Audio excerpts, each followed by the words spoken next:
Okay, so we have different topics today. Let's go one by one. And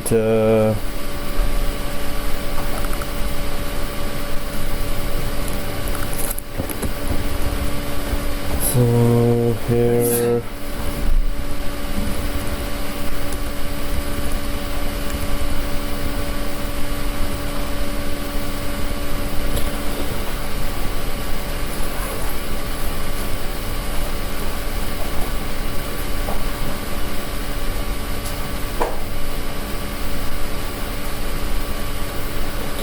so there's address lists and offline address book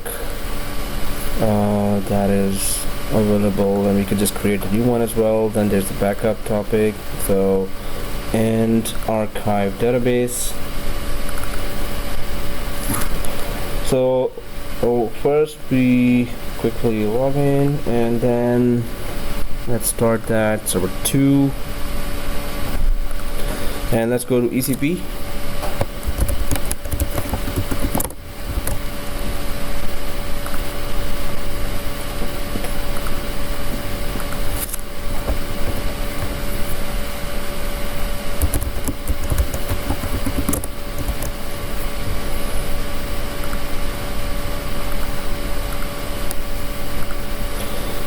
So on server 1, while server 2 and 3 are started, so I'm just gonna go for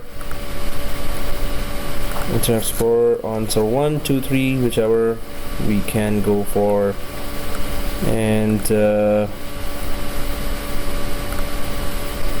go for ECP here.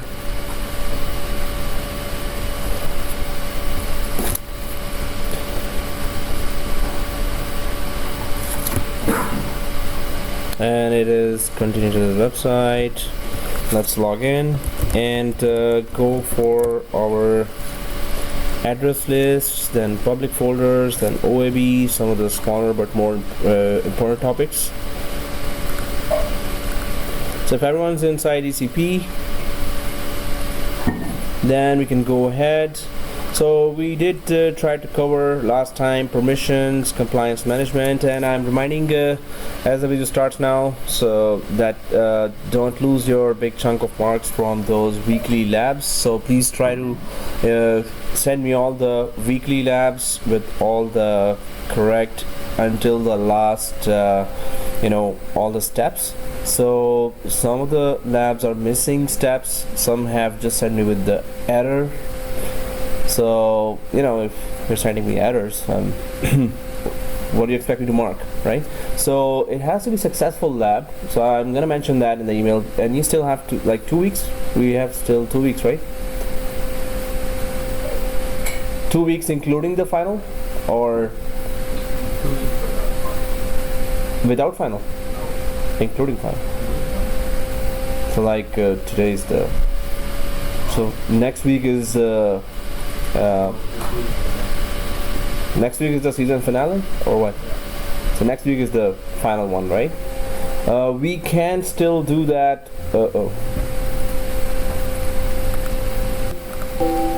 So there's that compliance management we covered, organization, then protection.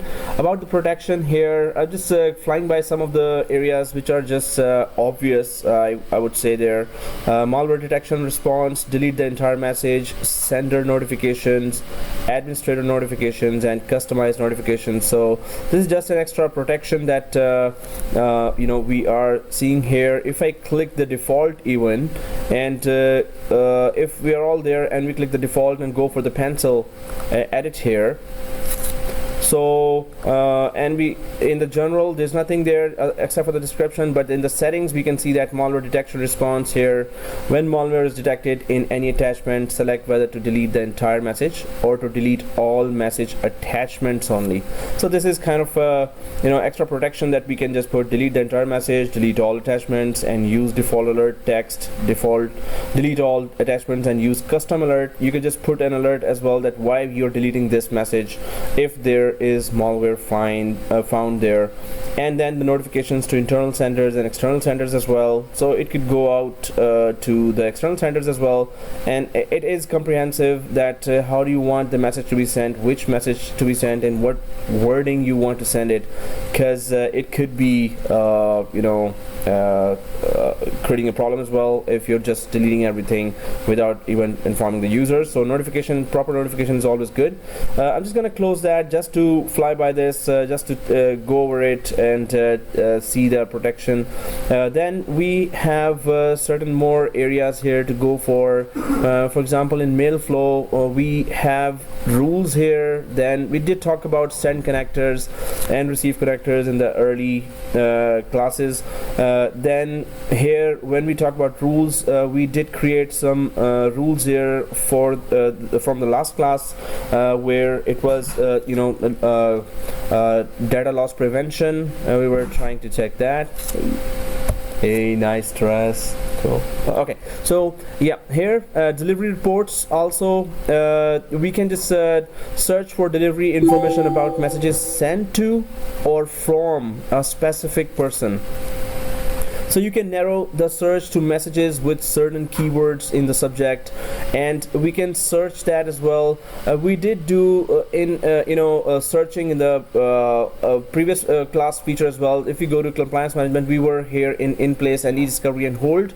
But if we go to mail flow now, we can still have some delivery reports. So this is about was the email delivered to the recipient or not.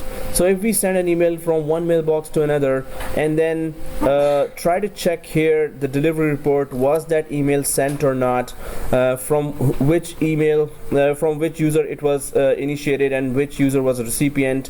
So this all can be done here. A delivery report all makes sure that at least if suppose you send that email to Gmail, and delivery report, you want that at least it successfully was sent from your Exchange environment, so it at least tells that yes, our transport server has delivered that email, at least from our side. If there was any error, that error was not from our side, it was successfully sent. So we can just check that delivery reports and accepted domains as well, email address policies. So delivery reports, mailbox to search, which mailbox you want to search for messages sent to, and then which messages were sent to which users, search for messages received from. So this is very comprehensive. If we go to our OVA here, so I'm just going to open another tab here, and then we're going for OVA. So here I'm just trying to open that. Instead of PCP, we'll just go for OVA.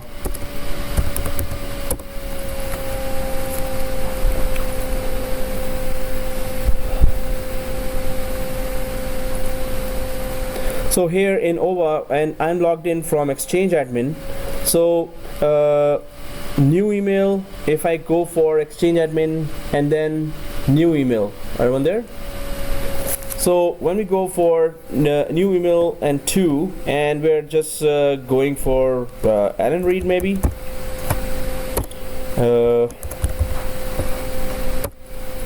and Alex Hain, whoever just shows up next, and then go for subject testing delivery report. If our evolve version really works all with all the features, then we can just go ahead and try to do that testing delivery report. So and then click send to these users, click send. So now we know that who sent it, which mailbox we're searching, and who were the recipients of this email. So if this is the case, that I'm just sending to two random users here, and if I go back to my delivery reports after sending email to two random users, so I can go for which mailbox I'm searching first. So I can click browse here, and well, it's the Exchange admin mailbox that I'm searching, that because I initiated my email from this mailbox, so I'm just putting that Exchange admin and click search here and double click that just to select it. And so Exchange admin is the mailbox to search. If I want to go for delivery reports, then search for messages sent to, so those two users that I want to track messages if they were sent there or not. So if I'm gonna go for now select users here and go for search, and then go for Alan Reed or AL. I'm just gonna search that, maybe the other user also shows up. Yep, so Alex Hain and Alan Reed both. Just gonna select, because these are two users I selected, so add, and check name as well. Well, if you want to check name, but press OK here. So these are the two mailboxes I sent that information to, or if I don't want it this way, then search for messages received from, we can just not put the mailbox search and go for just the recipients here and search for these words in the subject line. If I put here type one or more keywords, so I typed here testing as the keyword, or delivery reports. I could have just put that as well. So well, let's see if it works in our evaluation environment with all those experimentation we have already done.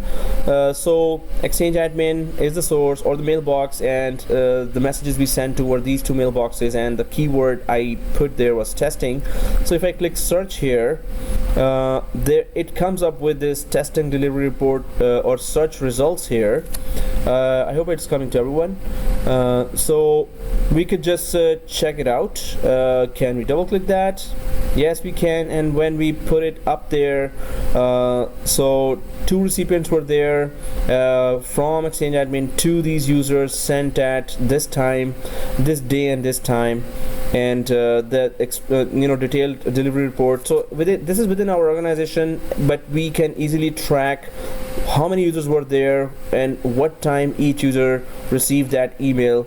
So delivery reports is something that from time to time an Exchange admin gets that query that, hey, this user claims that he or she has sent that email to the other employee, but the other employee says, no, I didn't receive it, and there's some dispute going on that that employee did not do the work. So and the excuse he's giving is that he did not receive that email. So you could just check from the delivery report that yes, that employee did send the email, and the other employee maybe the employee did not check his or her junk mail folder and hence did not do that task. So this is something that we always get that query in Exchange environment, that hey, can you do this delivery report, can you do that delivery report. So it does also show that suppose there were branches in Exchange in your organization, and suppose there's Toronto branch, there is that New York branch, London branch,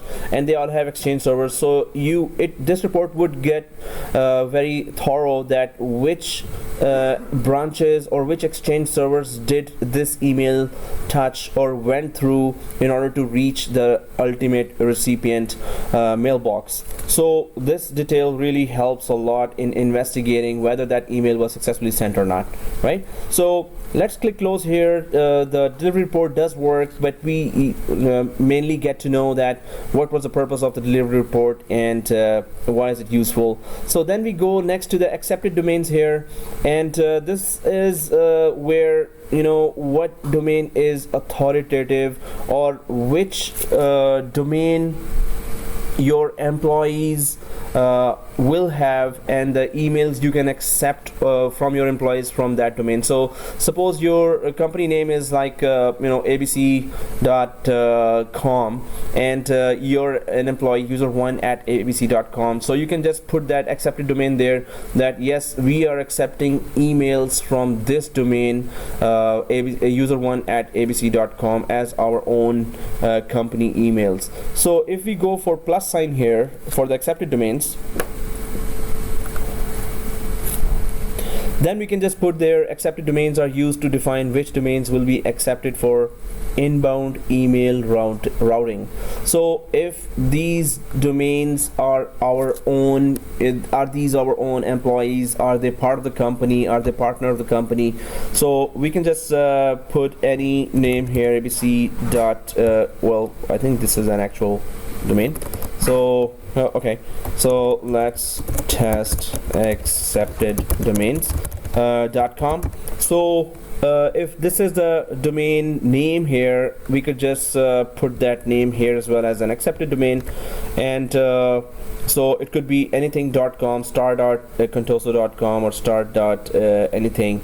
So specify an SMTP domain or domain with subdomains contoso.com and star.contoso.com. If there are other sister companies we have, or other partner companies we have, so those employees can access our Exchange environment, and our Exchange environment can actually route their emails to other environments or to our local users here in new accepted domain. So we can just try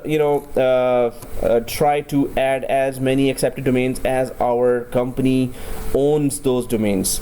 So authoritative domain here, then internal relay domain, and then external relay domain here. So either our Exchange server will be a stop for the in the middle there's a stop there, so the email actually crosses or passes through our Exchange environment, or is it some local recipient that is accepting this domain. So we can just go for authoritative.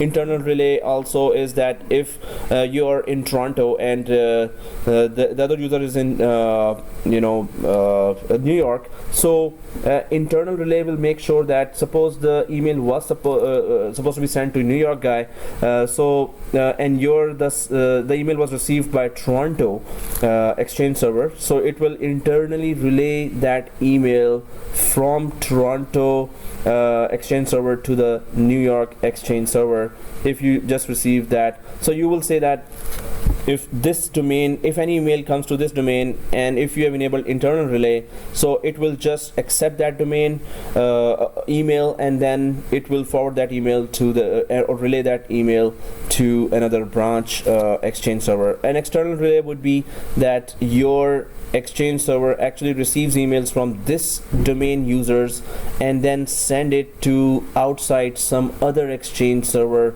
organization as well. So external relay is kind of not recommended, and it is risky. Your company Exchange or email address could be pointed as a spam, and your email could be blocked as well if you become external relay carrier of domains. So users could actually abuse your Exchange organization for sending spam to some other companies, and ultimately your domain will be blocked, and the process to unblock it is very long. So that's why we are supposed to not put it as external relay. We are supposed to, internal relay is secure, authoritative domain is secure, but external relay, we have to be very careful about that, right? So we're just putting here one example domain, and then we're going for save. Let's see if it even saves that. So if you click save after putting that random domain, but the main thing is we should be knowing the purpose of that. So we created that let's test accepted domains .com domain, and what the purpose is that any employees or users attached or connected to this domain, like user 1 at let's test accepted domain, user 2 at let's test accepted domain, so their emails will be accepted as our authoritative or internal employee emails, right? So this is just not a very long wizard, not a lot of configurations, but we should know what is the purpose of that, and this could be, or these topics could be very interesting quiz questions in the final. So it's always good to have some kind of notes on those which I'm talking about. So email address policies, the next one, So this one is what kind of recipient type you can create. So already, if you see in the email address policies here, if you go to email address policies and you see here default policy. So in the default policy, to the right side, primary at exchange domain.local. So whenever we are creating our email addresses, it always takes this at exchange domain.local. We can add more domain names here. So just like we have put that accepted domain name there, let's test accepteddomain.com, we can put it in the email address policy as well, that whenever we are creating a mailbox, give us options, 2 options or 3 options. The options will come here if the domain name is added here. So there will be a choice. You want to create a mailbox user1 at exchangedomain.local, or you want to create a mailbox user1 at let's test accepteddomains.com, right? So if we click plus here for the email address policies here, let's click plus here. And email address policies generate the primary and secondary email addresses for your recipients, which include users, contacts, and groups, so they can receive and send email. So policy name here could be adding let's test accepteddomains.com. So well, I couldn't come up with something longer than this. There's that other very common or famous in the CP24 also, it comes torontojobshop.com. so that's like, wow, long name, but anyway, people do put long names. So email address format, if any of the domains are there, we can just click plus here after putting the name in the email address policy. We can just click plus here, and now we can just try to specify a custom domain name for email address. If we go for select an accepted domain, right? So we already added the other one as let's test accepteddomain.com.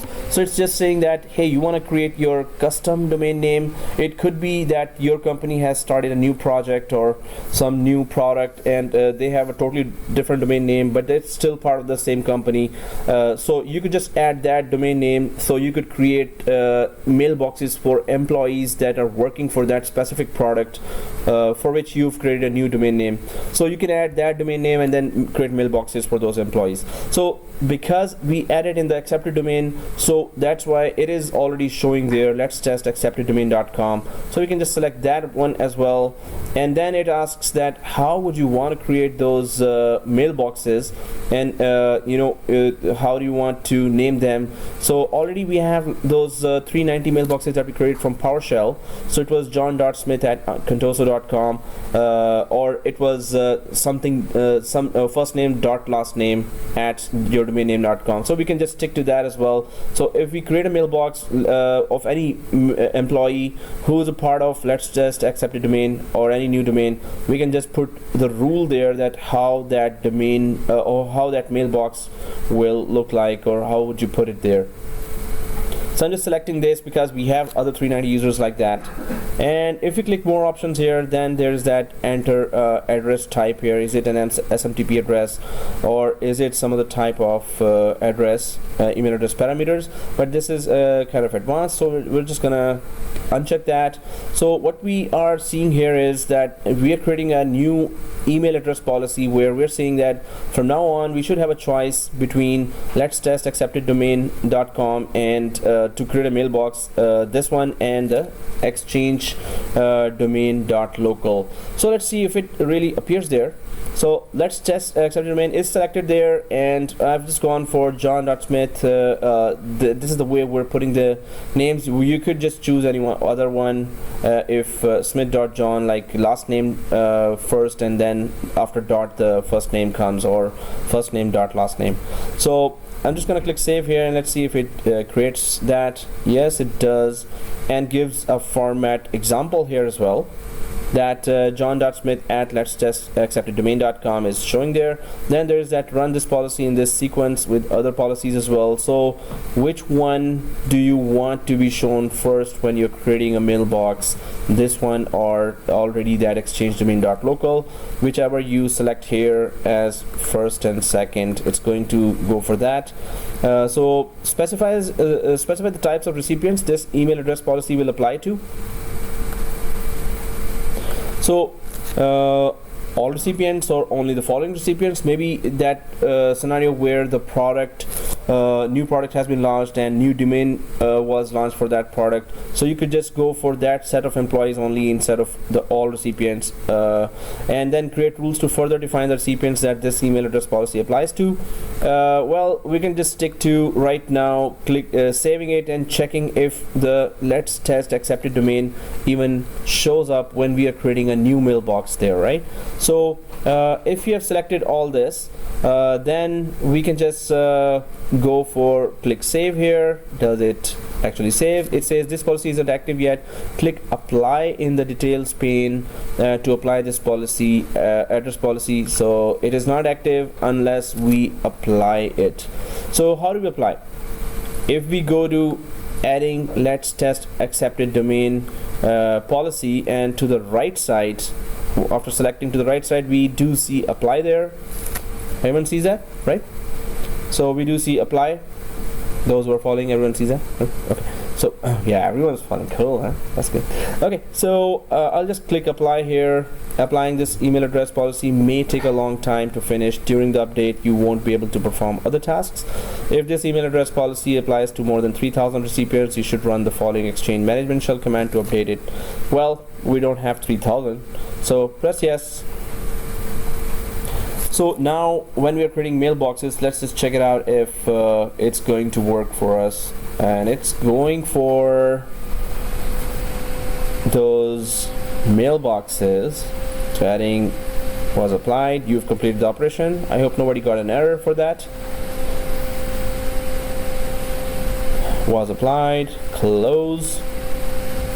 So this is applied while that is also applied, which says at exchange domain.local. So two types of domains are there, but we need to check it out if it actually works. So how to test it? We can just go for our mailbox or recipients area, and then we can go for, so click recipients here. And let's try to create a mailbox now. So when we click recipients and go to plus here and user mailbox, so alias test user, I don't know, maybe we didn't use 10. So and well, new user or existing, so of course it has to be new user, so I'm just gonna put that test user, copy it, paste it there. And display name, so first name I just put there, and then it shows up in the display name. The main thing here of course is when we go down to this exchange domain.local, so it still does not show here, right? Does it show for anyone? It hasn't applied yet. So it should be dropping down here and showing here, but we can check out some other options here because we didn't add the rule there as well. More options, mailbox database. So okay, I'll just put that user still there because we're going to come back to that user and try this. We can also now check the existing users instead of the new user, but we first try this one. So let's just still create that user, and then we can check if we can change it for existing users. So just creating a password, and if we can see any other option, archive, no we haven't. Address book policy, we haven't created that yet. So click save here. What we did was just created another user, so it does not select that, but see this, it makes that it did not select or show that, but it created let's test accepted domain as .com. But if we select, so if this user is still selected and we edit that user, so first of all you can see that yes, the new domain that we added except in the address, that policy, so it is showing there, but can we change it back to exchange domain.local if we wanted to? So if that is selected and then I double click that, so here this is again showing why it is showing this, or that one is permanently selected and exchange.domain.local is not showing there as the permanent mailbox, because if I cancel out from here and go back to mail flow here, so that policy has priority, right? So that domain has the priority to be applied. Whichever new user you're creating, you can apply this. But that was a new user, and can we still, so I'm just going to refresh this again here. If we make the default policy as the priority, not lowest, then of course this will again by default be getting exchange domain.local will be the mailbox for everyone. But one more test we wanted to do here after refreshing it, that if I go back to recipients here, so first of all we create a new user and tested if it gets the new policy, because we gave it a priority, it is getting that new policy, right? So the new domain name is there. But if I go back to recipients again here, and well, it's just random pick of any user here, which is exchange domain.local, any random user, if we double click that random user here and go down, this is the name used to sign into the mailbox and to log on. We are still not able to at least change it. We can change the priority from the accepted domain. If the priority of the exchange domain.local is again 1, this will be given to the users. If it is again lowest like now we have, then it's going to still be whichever is the having the main priority, right? So here click save.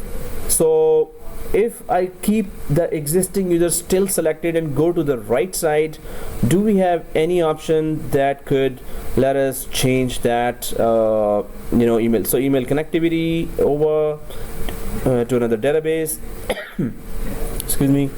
So yes, we don't have any showing here, and the mailbox policy here still shows let's test accepted domain.com, right?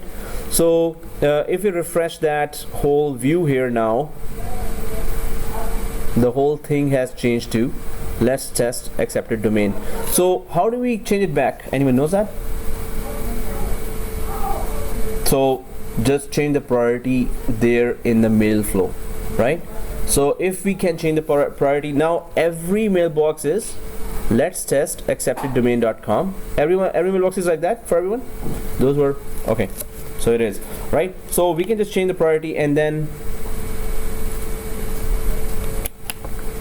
we can just get it back. So you're not able?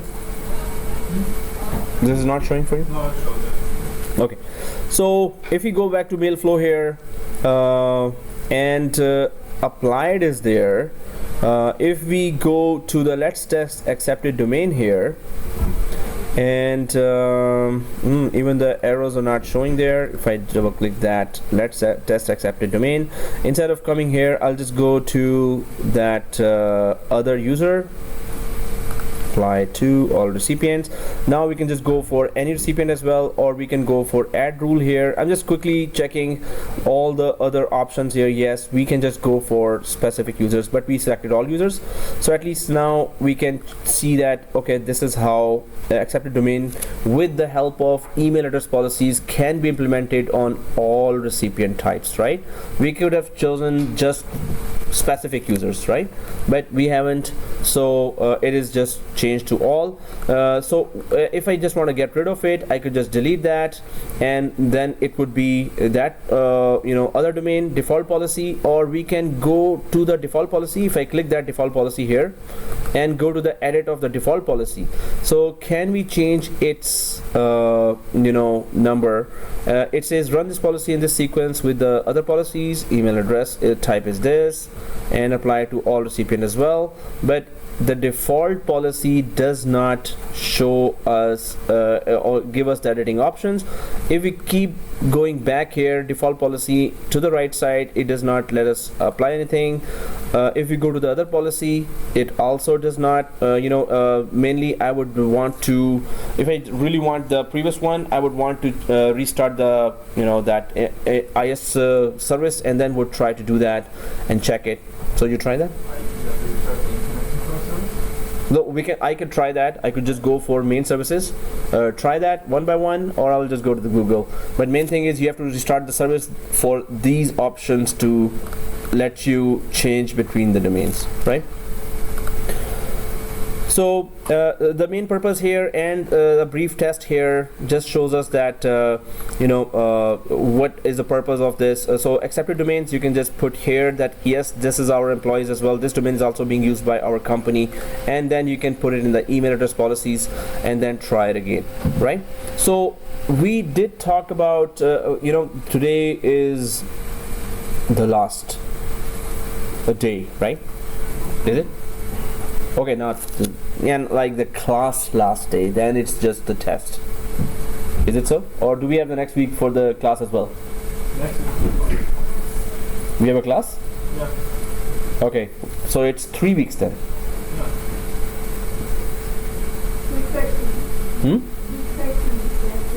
This week there's classes, and next week there's classes, and the week after. Then there is, right? So the 2 weeks were just for class. The total we have 3 weeks actually, right? So the week of the 14th, no, sorry. The week of the 12th is the final one, right? So, okay, so I should not then rush for smaller topics than today. We still have more, right? Okay, so email address policies, receive connectors here. And that's what I was saying, that even the last day we could use for the topics and go for okay, I should not say that. Resuming, email address policies. Now we did talk about the receive connectors already. Actually no, the send connectors we talk about, but not the receive connectors yet. And in the send connector, so first I selected the send connector, and we did try to create a company send connector here as well. But for the receive connector, yes, I remember we did talk about that as well, that how do we receive emails from outside.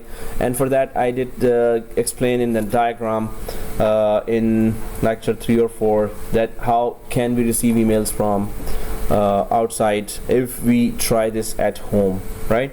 So receive connectors, this is mainly available, of course, or useful if we are in a production environment, and if our home router, if you want to test it in the home router, then it will be a little tricky but not impossible. So you could receive emails at home, at your home exchange as well, if you attach the or map the static IP of your exchange server to the port 25, SMTP port 25 in your router. So I'm just gonna, because the receive connector is there, I'm just gonna quick small diagram here, quick diagram that just refreshes our concepts about how can you receive an email from inside your home for your exchange server.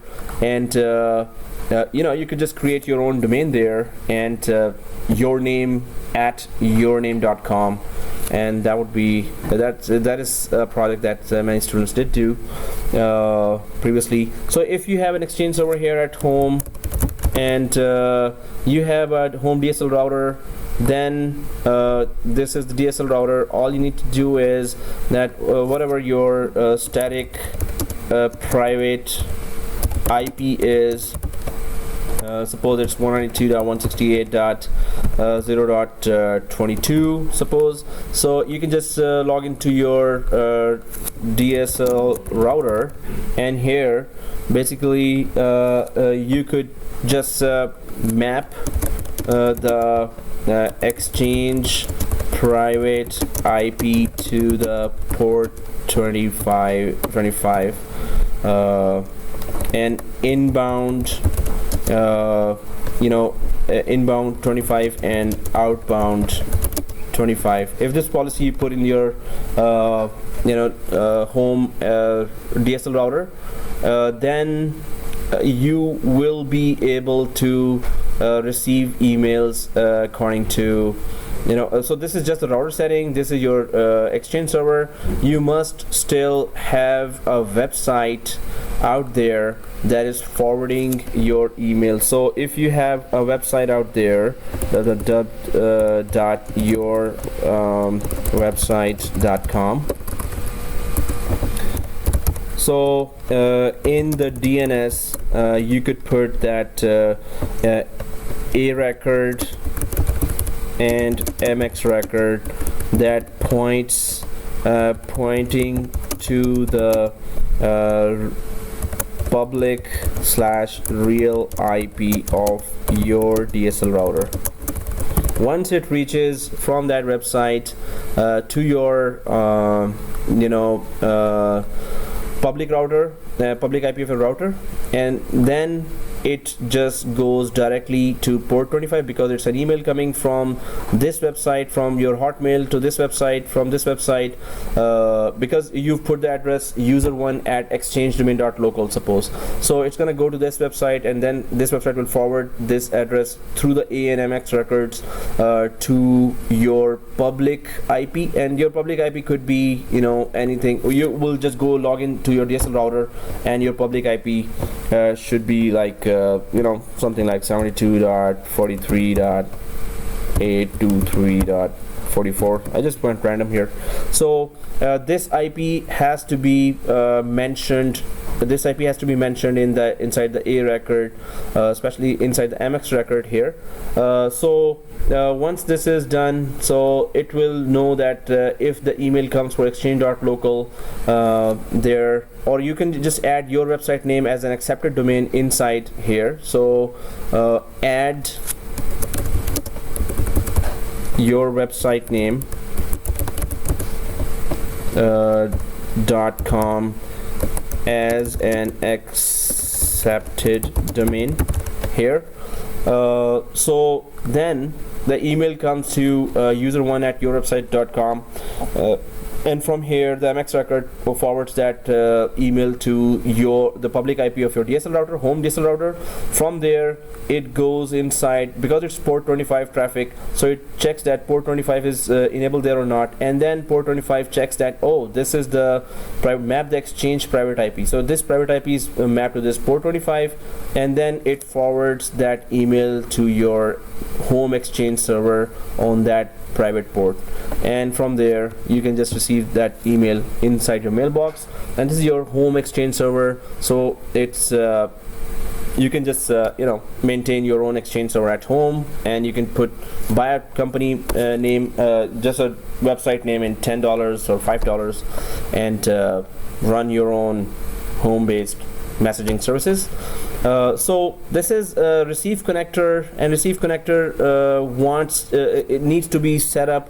Normally in Exchange 2013, receive connector is set up for outside traffic already. If you have the whole routing enabled, as I explained in the diagram, if that routing is enabled, the anonymous users are already enabled, and they are ready to receive the traffic if the routing or connectivity of your Exchange server to your DSL router is working fine, right? So at home you could just try at least to send email, and to send email as well you just need to connect your Exchange IP. So if you want to do that experiment, at least sending, which is much easier than receiving, because in receiving you need to have that website and the A records in that website, but sending is much easier. That if you have your network card address at home, of your Exchange server. You have all Exchange servers right now, but if you have a network card here, and that network card IP address has to be the same as the IP address being distributed by your DSL router. So this means the DNS of your Exchange server and the gateway of your Exchange server is still the same IP as your router, DSL internal router IP, so internal private router IP. Then when you try to send an email from exchange domain.local to your Gmail address, it will just go right away, right? So all you need to do is your Exchange server has to be connected to your Exchange server should have the IP of your DSL router to send an email. That's all. So, and you have to, of course, still create a send connector, which we did in the lecture 3. So let's get going with receive connectors. The routing mainly I've defined here. That routing still works with the production environment. Definitely it's much more complicated than that. So your production environment firewall should be configured properly for a map. It should be mapping with the port 25 and the IP address of your Exchange. So the port and the IP address should be available there, right? So with Mailflow, there's that receive connectors and send connectors. Then there is that mobile device access, mobile device mailbox policies. We're going to be talking about that later as well in our next class. So let's go for public folders here. And public folders are very useful feature for sharing your data and your calendar with other mailboxes, other users. So no public folders exist in this organization. Before you create a public folder, please make sure that you created at least one public folder mailbox. To create a public folder mailbox, click add. After you create the public folder, you'll need to assign permissions so users can access it and create subfolders. So this is the detail that it is giving here, but first let's just go for the slide where if I have that slide for the public folder. Let's just quickly get that.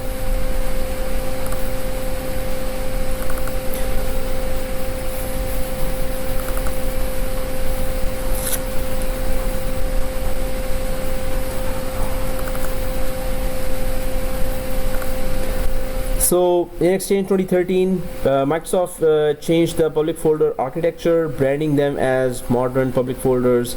In Exchange 2013, mailboxes store public folders and mailboxes are hosted on a on a mailbox database. So public folders used to have their own database. Now public folders can be stored on the same mailbox databases as other user mailboxes. Also, to create a public folder, first you need to create a public folder mailbox that will host the public folders hierarchy and content. So we're going to create that now, the public folder mailbox. Then we're going to go to the user mailboxes just to check if users can access that public folder or not.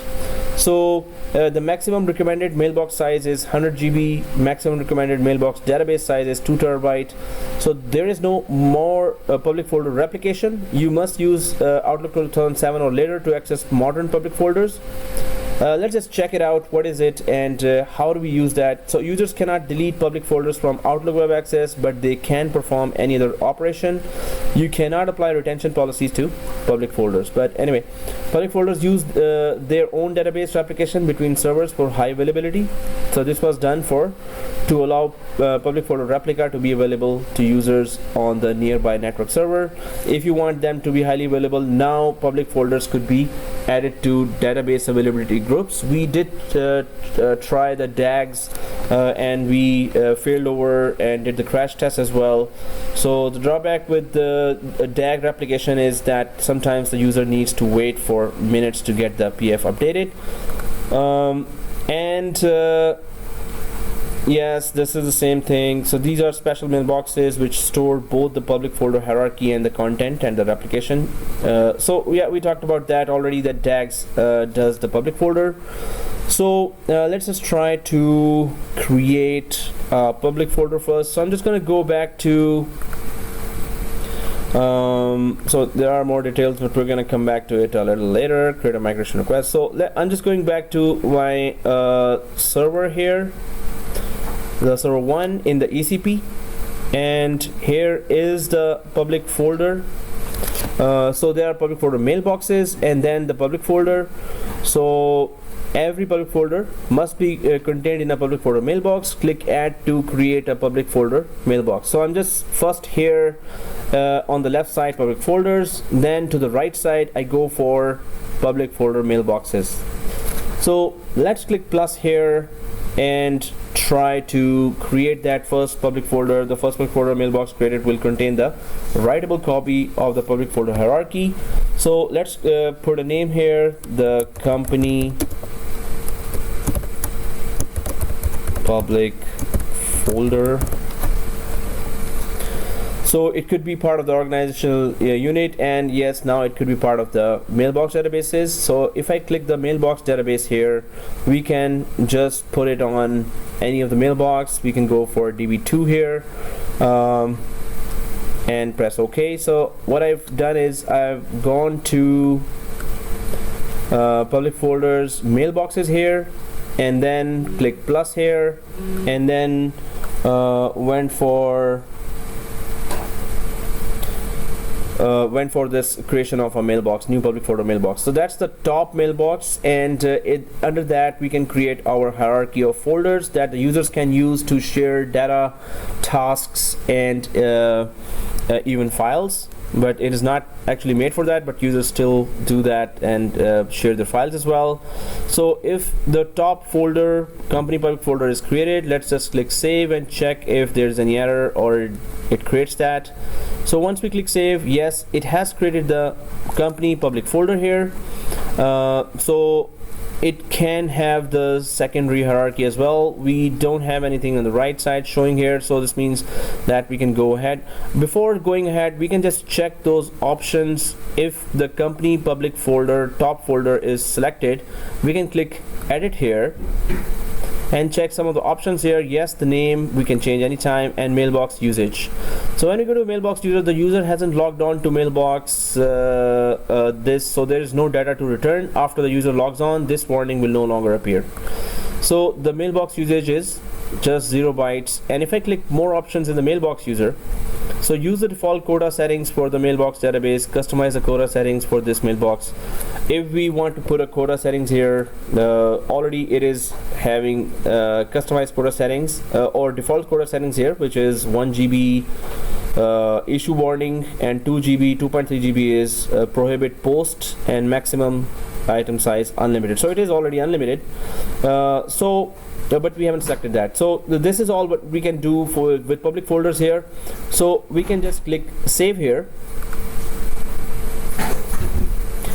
Now public folders mailboxes has been created, and we can go to the other side here, the next option, which is public folders itself, right?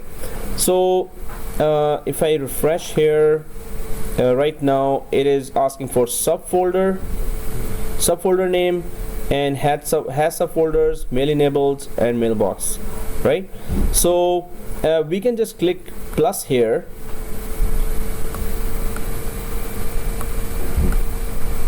so here this is, then we can just start creating the hierarchy here. The top company folder and the path. So I'm just putting here creating that first the public folder. First the mailbox has to be created, as it said, then it says there public folder. So I went to the public folder here and put that top mailbox,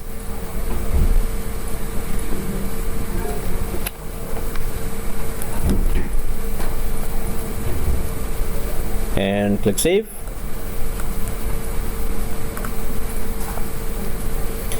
So does it have subfolders? This is the top company folder showing here. So now if we click that, this folder has no subfolders, right? So this is the top hierarchy we're seeing right now. and this is the subfolder. If we click plus again here, can we create even more? So if we click plus again, so now it starts showing, oh, there is already a top company folder here. So now we can go for accounts department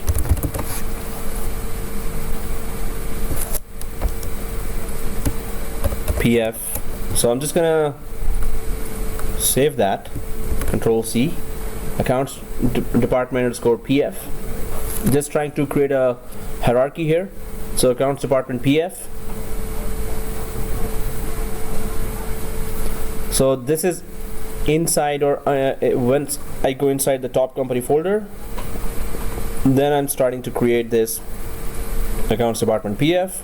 So if I click save here, now accounts department PF shows under that, well, it shows here for now, but we haven't gone to the mailbox to see that top company folder. I'm just gonna go ahead and click plus again and paste the previous one, accounts department. Instead of accounts, I'm just gonna go for management.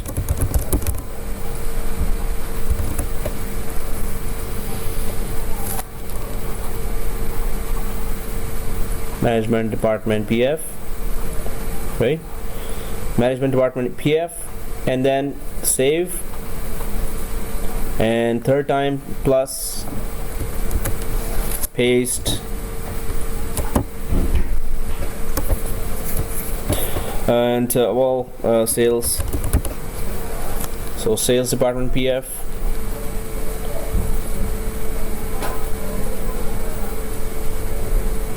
So sales department PF, click save. So we can see these three accounts department, management department, sales department, public folders. We're just starting to create hierarchy. If I go inside the accounts department PF, we still now see the path goes longer here, and we still see a plus sign inside the accounts department PF. If we go for plus here again, now we can go for, you know, users accounts underscore users. So I'm just putting accounts underscore users here,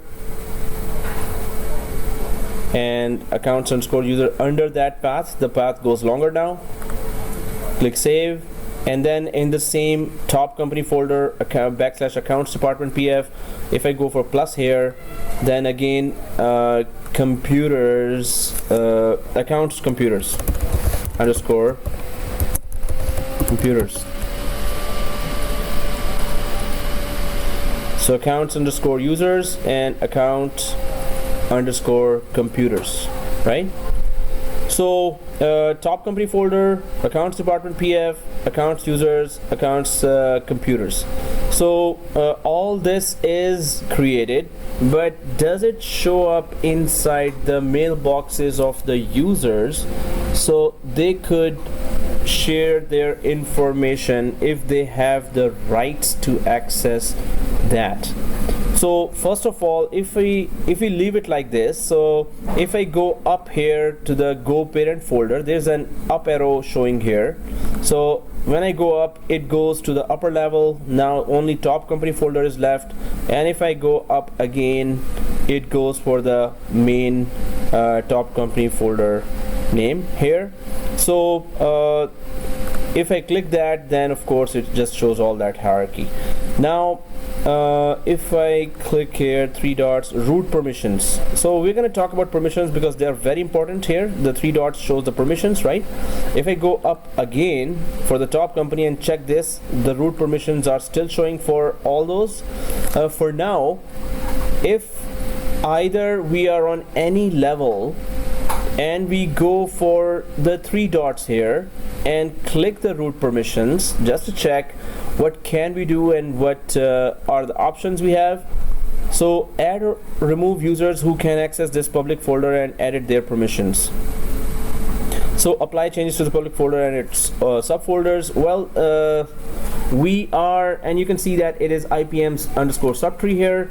We are Exchange, we're logged in from the account that has all the privileges there.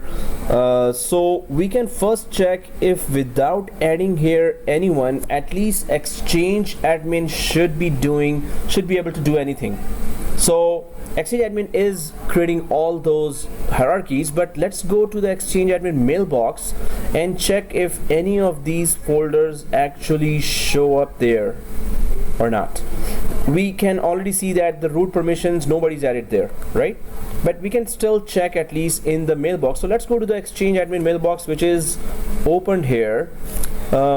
And if we have Windows 7 there, do we have Windows 7 and Office Outlook installed there as well? We can check that later, but for now let's just go for our Exchange admin over. So here we can just try to check if we can see public folders. So we have tasks written here, we have people written here, and written calendar and mail, right? So if we see this double arrow here, I'm just trying to show all the areas that we could be looking for. Then we're going to check that mailbox if we have to enable anything to show up the public folders there, right? So I'm just still in the mailbox, which is open, and going for Exchange admin here. There's open mailbox here. So if I go for settings here, so refresh, set automatic replies, display settings, manage apps, offline settings, change theme, change password, and options. So I'm not going to any options, just checking around if the public folders could be seen there or not, right? So then I'm just going to go back to ECP here. ECP, where we were working on public folders. I'm going to go to recipients here. In ECP, recipients, and then here Exchange admin. Let's just go to the Exchange admin here directly. Wow, that's a lot of noise. Oh, they're excited. Anyway, okay, so when I go to the Exchange admin mailbox here, and mobile devices, disable Exchange active sync, over for devices, view details, archiving we can enable, in place hold, email connectivity, and move mailbox. So there is no other way we can just try to access that. There is no option here showing. If I go to the edit option here, mailbox usage, more options. Oh, by now oh no, still not showing. Custom attributes. So now wait up guys, because first of all, do we have Office Outlook? I think we all installed in Windows 7, right? So I have Windows 7 open here. I hope you have that, or if you have deleted that, then it's okay, I'll show you there. So I'm just gonna open Windows 7 and show in Office Outlook as well, that we can just check those public folders.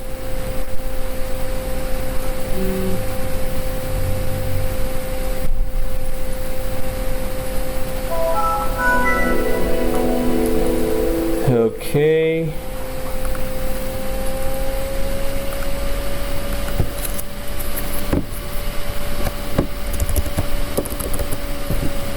So I'm just logging into Exchange admin from Office Outlook.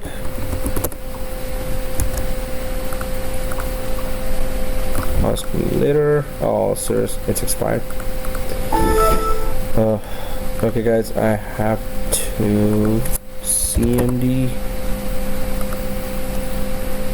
Right click, run as administrator. For me it's expired, so I'm just gonna run slmgr/rearm. Then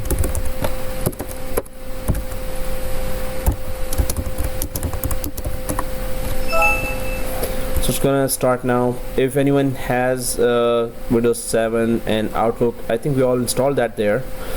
If you have it, you can just start it and try to open the Outlook there.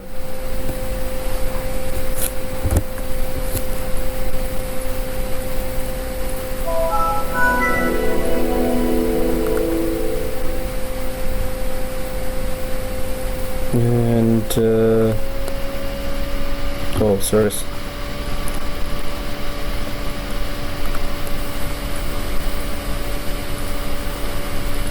So I'll just drag that here.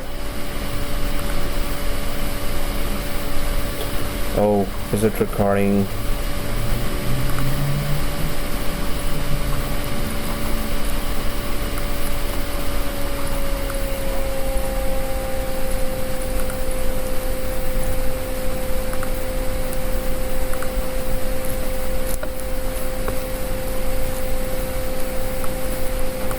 So I have a second screen open here. So if now I'm just going inside that and Office Outlook, it will be easier to check here the folder hierarchy and see the all set of folders.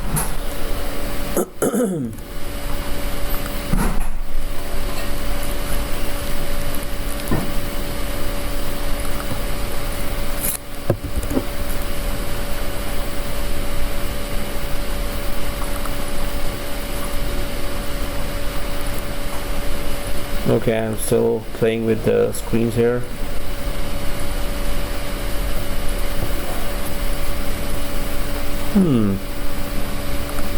Okay, so Windows 7 is here and trying to start. Don't tell me I don't have. Okay, thank God. So I have Office 2013, Outlook 2013. We all selected that. So it says here, when I try to start here, Outlook couldn't start last time. Safe mode could help you. If anyone's getting this error, no? Okay, I'm the lucky one. Okay. So press yes. I'll just let it log in with the default profile. If I am, it is connected to internet right now. I don't want that. I want it to connect to my local server.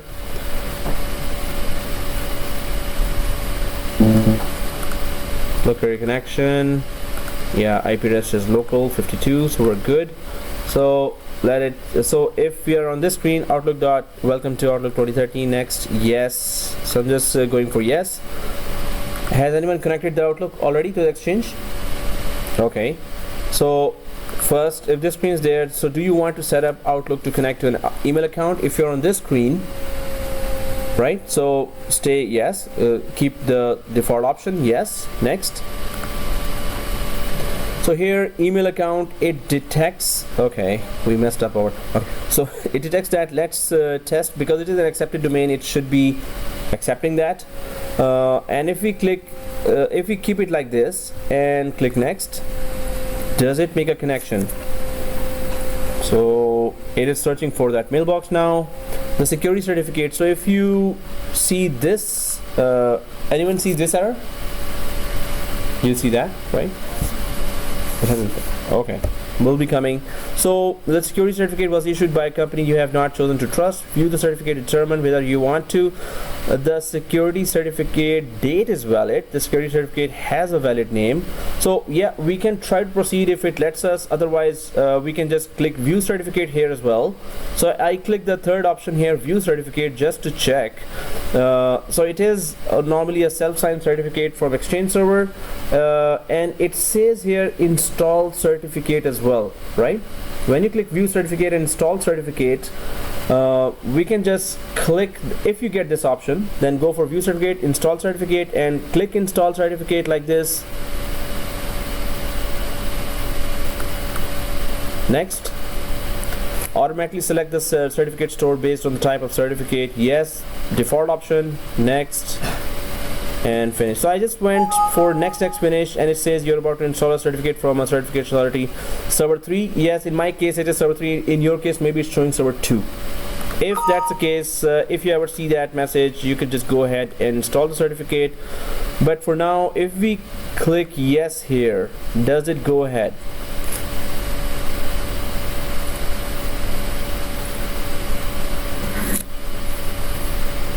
It does? No?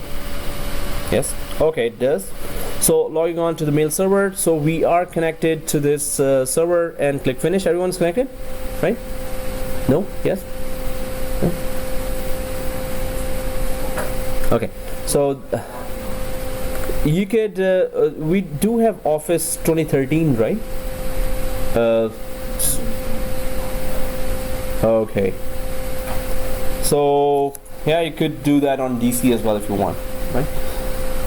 You don't have to have Windows 7, guys. If you haven't installed it on Windows 7, you can just install only Outlook from Office 2013 on domain controller.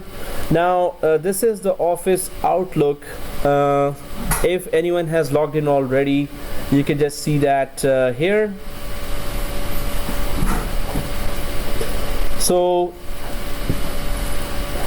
okay, with our new Exchange email policies, we get that new email address, accepted domain email address, and here down we can try to check if we have folders, and there's that folders link down here in the Office Outlook.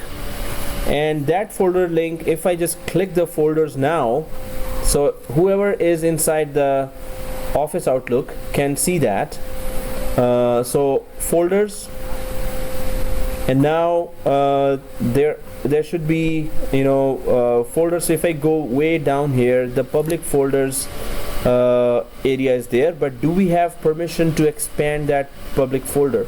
First of all, how do we get that folder? It is 3 dots here, and click the folders.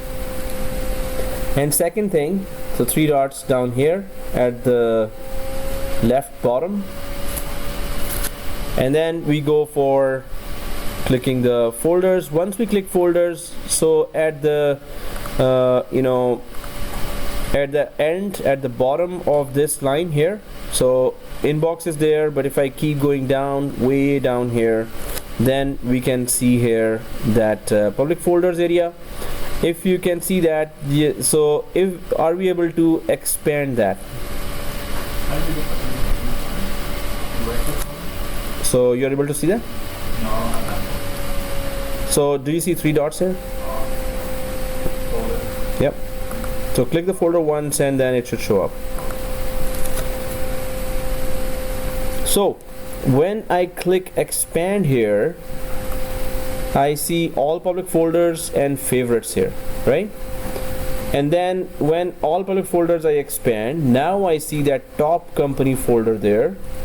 And if I expand further, now we can see whatever hierarchy we have created there in the ECP. Now accounts department PF, management department PF, sales department PF, all are showing there. I'm able to see that, and I'm able to expand that because we're the system administrators, right? So any other user, if that user has access to these folders, only then that user can access or create subfolders, and depends on what kind of access you're giving to that user, right? So as a Exchange environment administrator, we can just select or see these folders there, and then accounts department, we made further hierarchies here: accounts computers and accounts users. So from within the mailbox, having all the top privileges, can we even make changes within the mailbox as well? So we have created accounts department PF here in accounts computer. There are subfolders created under the accounts department, but if I collapse this accounts department and go for management department, I was given the task, suppose, and hey, create that management users and management computers as well. So can I do that? So if I right click that management department from within my mailbox, if I have any types of rights or permissions here, only then I will be able to do that, right? And we can assign that these rights and permissions to any users, or delegate these rights to any users. So if I go to new folder here for the management folder, so then it shows me something like this, and it asks for, do you want to create? So the option is there for creating a new folder. It's asking for a name here. So if I go for management _ users, and it is already selected as management department. Folder contains mail and post items, or folder could contain whatever items we discuss or whatever items we see here, but I'm just creating from within my mailbox. I'm further making it further, or going ahead and making more hierarchies because it's the Exchange admin account, right? So if I have given that name here and it is selected here as well, so we can just press OK here. So what does it say? Cannot create the folder, you do not have permission. So that's why we visited the root permission first. Nobody was added there, but we can go further or not? So from the root permission, we can go there and add at least ourselves first. So even the Exchange admin with all the top privileges cannot do that. So, but was that the area that we were supposed to give permissions? So if I press OK here and cancel out now, the ECP is still open. So if I can go to server 1 where the ECP is open, and then to public folders, and then the top company folder, which is the first or top folder. If I stay there and click the 3 dots here like this in the ECP, then we go for root permissions and just simply first add our Exchange admin. So root permissions, public folder permissions shows up here. Add or remove users who can access this public folder and edit these permissions. So click plus. So which user wants top access and what type of privileges that user wants. So I'm just going to browse, and of course it's Exchange admin for now.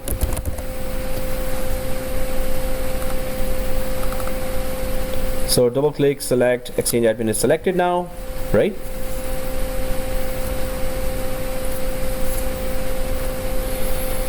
And well, permission level is publishing editor, and if we go for and check out the publish editor, folder contact and folder owner, if we go for all permissions, then it is the owner permission from the drop down that we can select to give all kinds of permissions to do anything: create subfolders, create items, folder owner, folder contact, visible, delete on. So everything is there, right? So we can just check these are the tasks we normally do in a public folder, and this is extensively used in Exchange environments.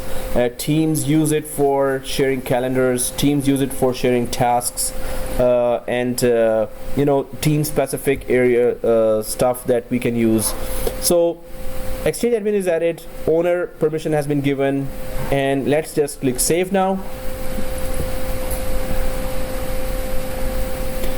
And it's still summer in George Brown. Or is the cold coming? I think it's air conditioning or what? It should be a heater here now. Okay, anyway, so save. So the Exchange admin as an owner added here, right? Apply changes to the public folder and all subfolder. Definitely I would want, at least for the Exchange admin, to be having all out permissions to do anything that user wants, right? So Exchange admin first selected with owner permissions, and then apply to all subfolders as well. Now maybe I'm able to create those management subfolders if I wanted to. So if I click save here now, after adding Exchange admin with owner permission and apply to subfolders, does it let me? It does, right? Oh. Okay. So click close.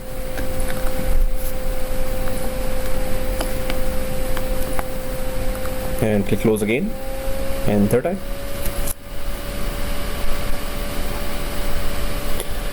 Okay.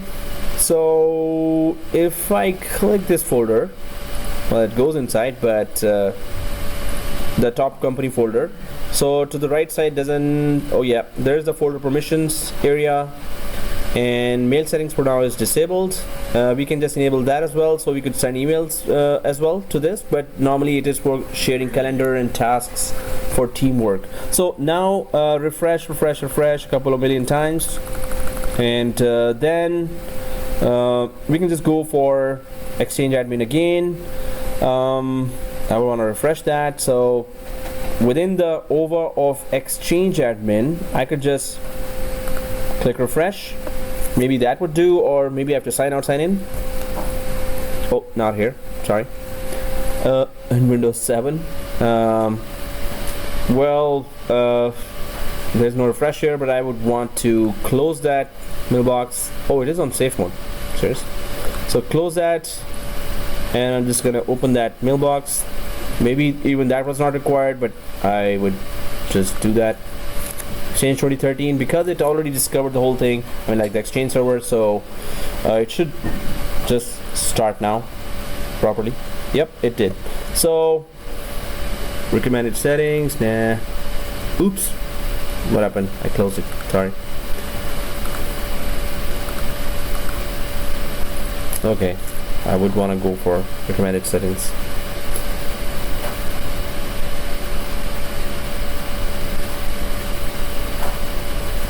Install important recommended updates, ask me later, accept. Okay, so then I go back to that folders again, like this, at the top left, oh, not top left, bottom left, and click folders. Then I go down inside the public folders now, and to the all public folders, top company folder, and management department. That's where I was trying to create something there.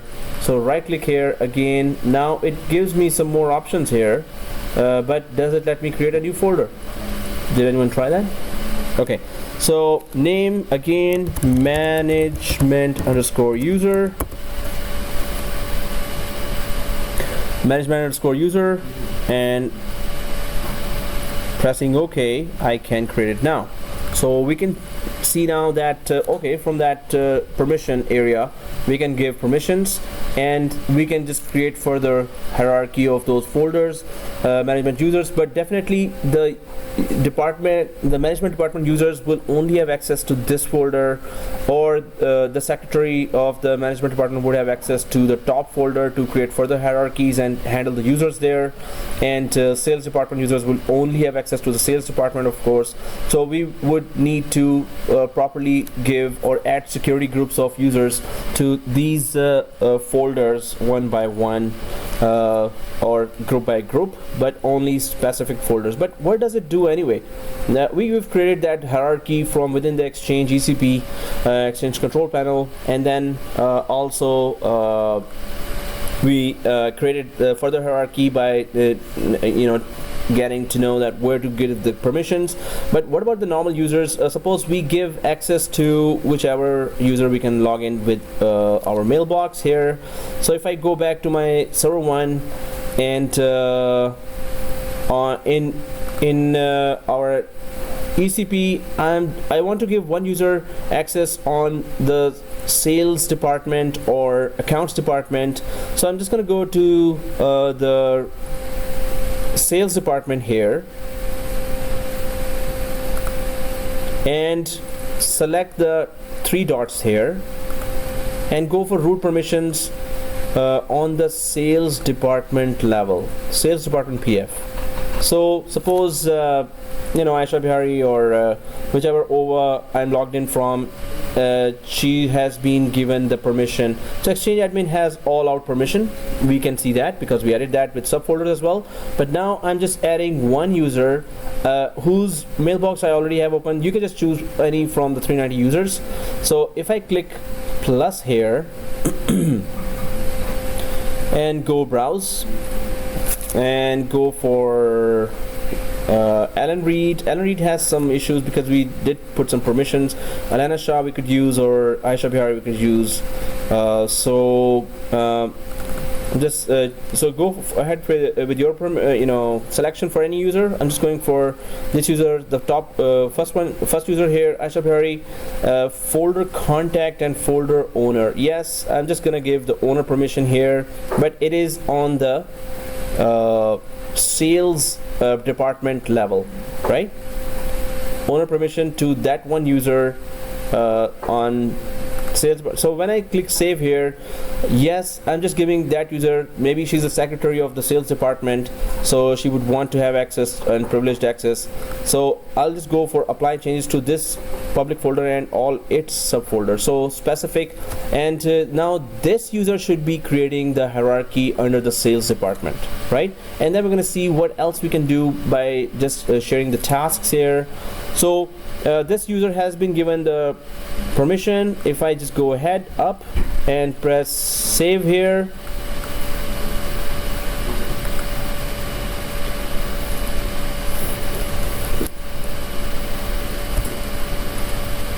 close,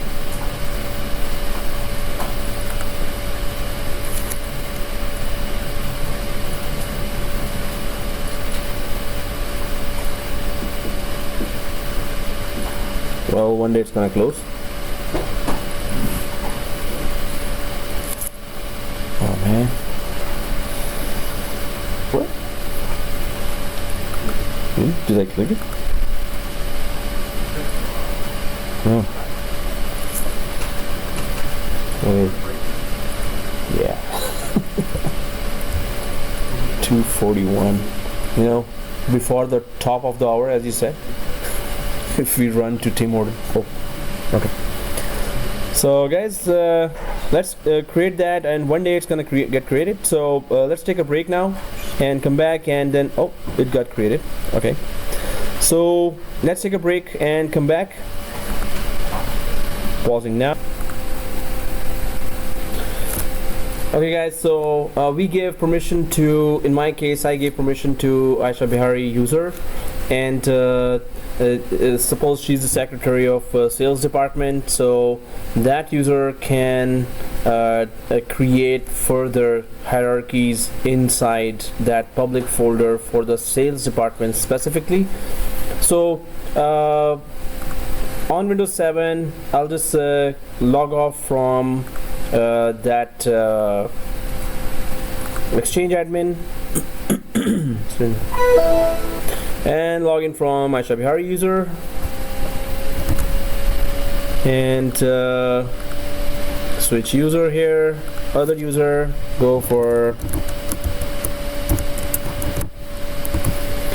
and the password is capital P ASSWORD number 1.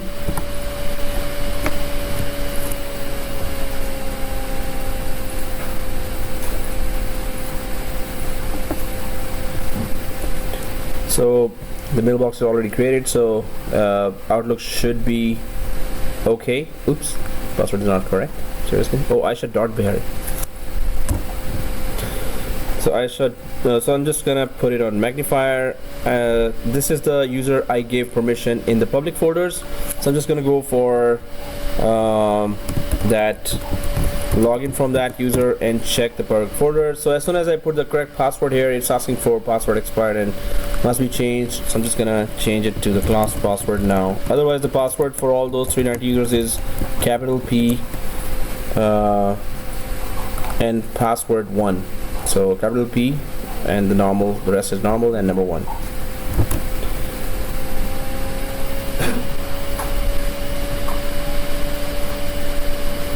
So once it goes in,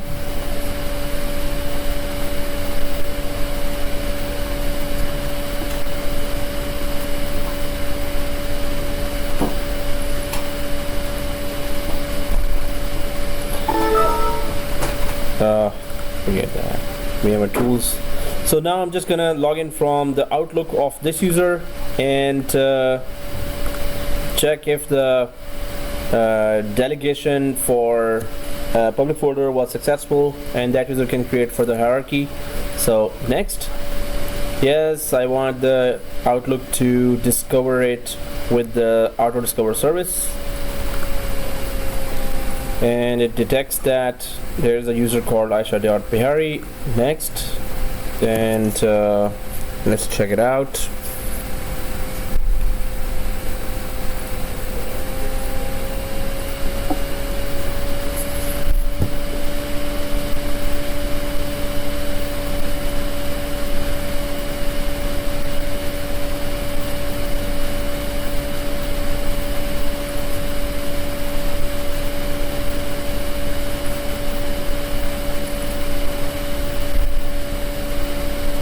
Well, it's taking time.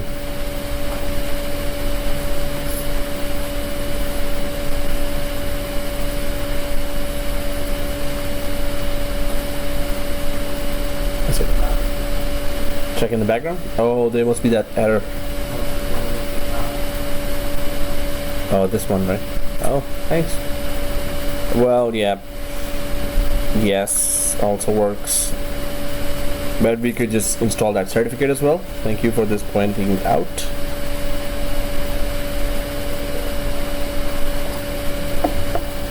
Okay, so your email account was successfully configured and it's ready to use. Click finish.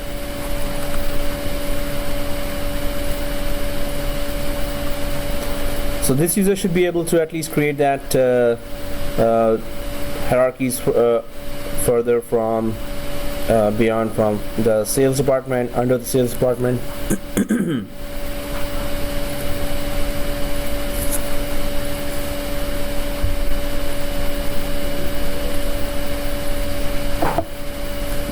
Okay, so if we go inside this user now, its Outlook is still setting up a local copy of your mailbox. Message comes, so I'm just gonna okay, that certificate error might pop up again like this, so I'm just gonna click view certificate. This is not how we do in the production environment, but this just to get away with this message.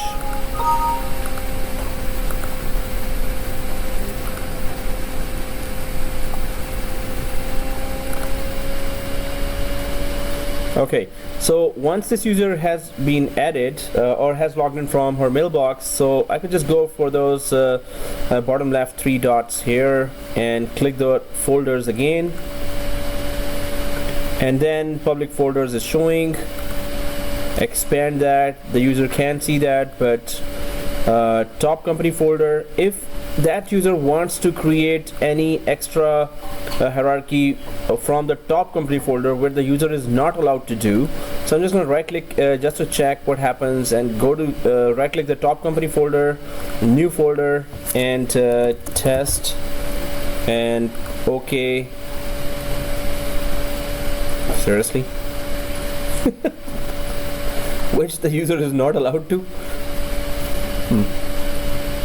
Okay, we did a root permission. Okay, we added the root permission, so wherever we went in the ECP, it went for root permission, like it says root permission, which means the basic permission, so we're not supposed to add delegation from there. So this user is also a public folder, at least high privileged user, so this was not the way, my bad. So we should not add any other user from there, but where else should we add the users from? So if I go to the sales department directly again and go first for properties of the sales department, so here the permissions on the sales department, so I just right click the sales department PF, because this user now is accidentally made the top public folder admin, just the public folder admin, so the main permissions are here actually. So Exchange admin is there, Aisha Bihari is there as an owner, so root permission has been given to her as well. But if that user now decides, so as an Exchange admin, I should have come here and added Aisha Bihari just on this level, right? The root permission is not the area to put that. So in live demo, we get to know that mistakes happen. So sales department, right now, if I just want to add another user, so I'll just click add here and go for Ellen Reed or Elena Shaw. So if I go for Elena Shaw here, double click and Eldith Walker, well, 2 users I've added here in the permissions area of, after right clicking the sales department where the Ashafari was supposed to be the one using it. So Alanis Shah and Aldith Walker are both authors here, and author, if we click on the author, they are having these permissions as explained here. So if we change the permission level to owner, of course all the options will be selected. If we go back to the author here like this,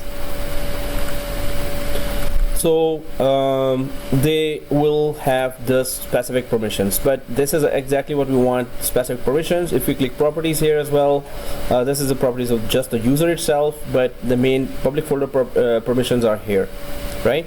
So the user can access and can create items on this level, cannot create subfolders, can edit own items as well, and folder is visible to that user. Delete items, the user's own delete items, user's own items could be deleted here, and permission level, at least full details for read permission are there. So create items and edit the user's own items is the only permission author gets, right? So I'm just gonna click apply here and okay. We get to know one more thing we need to see here. Okay, first of all, root permission should not be the way to give normal permission to other users on subfolders and more subfolders level. Second thing, directly on subfolders you can give permissions by going to properties. Third thing, what do we actually use these public folders for? So if now Asha Bihari user, who also is the top admin here in public folders, if Asha Bihari wants to share items in the public folder or through public folder with administrator, what are those items that that person can use? So there is that we can just go inside here, expand that folder here, and we can just try to click new post here, or go for calendar. So we can just go for calendar here as well. We can create first of all new folder. So I'm just going to create sales department folder here. You must specify a name, so sales users, what was the original plan, and then create that folder. So under the sales department users, we have created a sales user folder. So again, there are these options that are showing here. Oops. Okay. So from here, what can the user do, right? We didn't find anything to show here, but if we can create whatever is showing up here, we can just go for team email here. We can go for new items. So this is the new items area. New post could be here as well, or new items, right? So if you click new items, this is all what we can do: email message, appointment, meeting, contact, task. So if you were the boss and you had created a sales department public folder, you would want to give tasks to your employees, and only your employees could access those public folders. So if I go for that, so I have already selected sales users here. Now when I select sales users, now new items are here. I could just create that task here, and task is a lot of work this weekend with no overtime, and ha ha ha. Okay, let's be a very brutal, cruel boss, right? So just being creative. Bosses do that when they say at the end of you work till Sunday night, and then they say, hey, did you know there was no overtime for this? I'm like, what?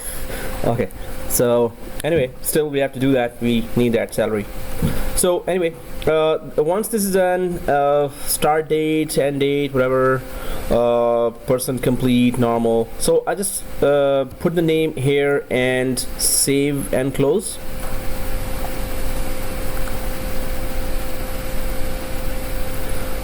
So now well, the tasks or new items which are actually, what happened, task is this folder here, right? Task is this folder. When you click the tasks folder here, this folder is showing up here. It's not a folder, it's an option here, right? So it is showing up here, and who else can see this task? Whoever was invited, whoever was part of that, right? Categorize. So we haven't added any users there. We just created the task. We can just go back to the task and add users there as well. And as inside, because I created a task without inviting any user, if I double click that task here, double click, search people, okay, right click and categorize, follow up, assign task, okay, there you go. Now assign task. So right guys, once I go to the task, right click and assign task. So that's how the users are done. So Exchange admin, although Exchange admin should be assigning the task, but Asha Bihari for now accidentally is the manager. And check name, it confirms that, and click send.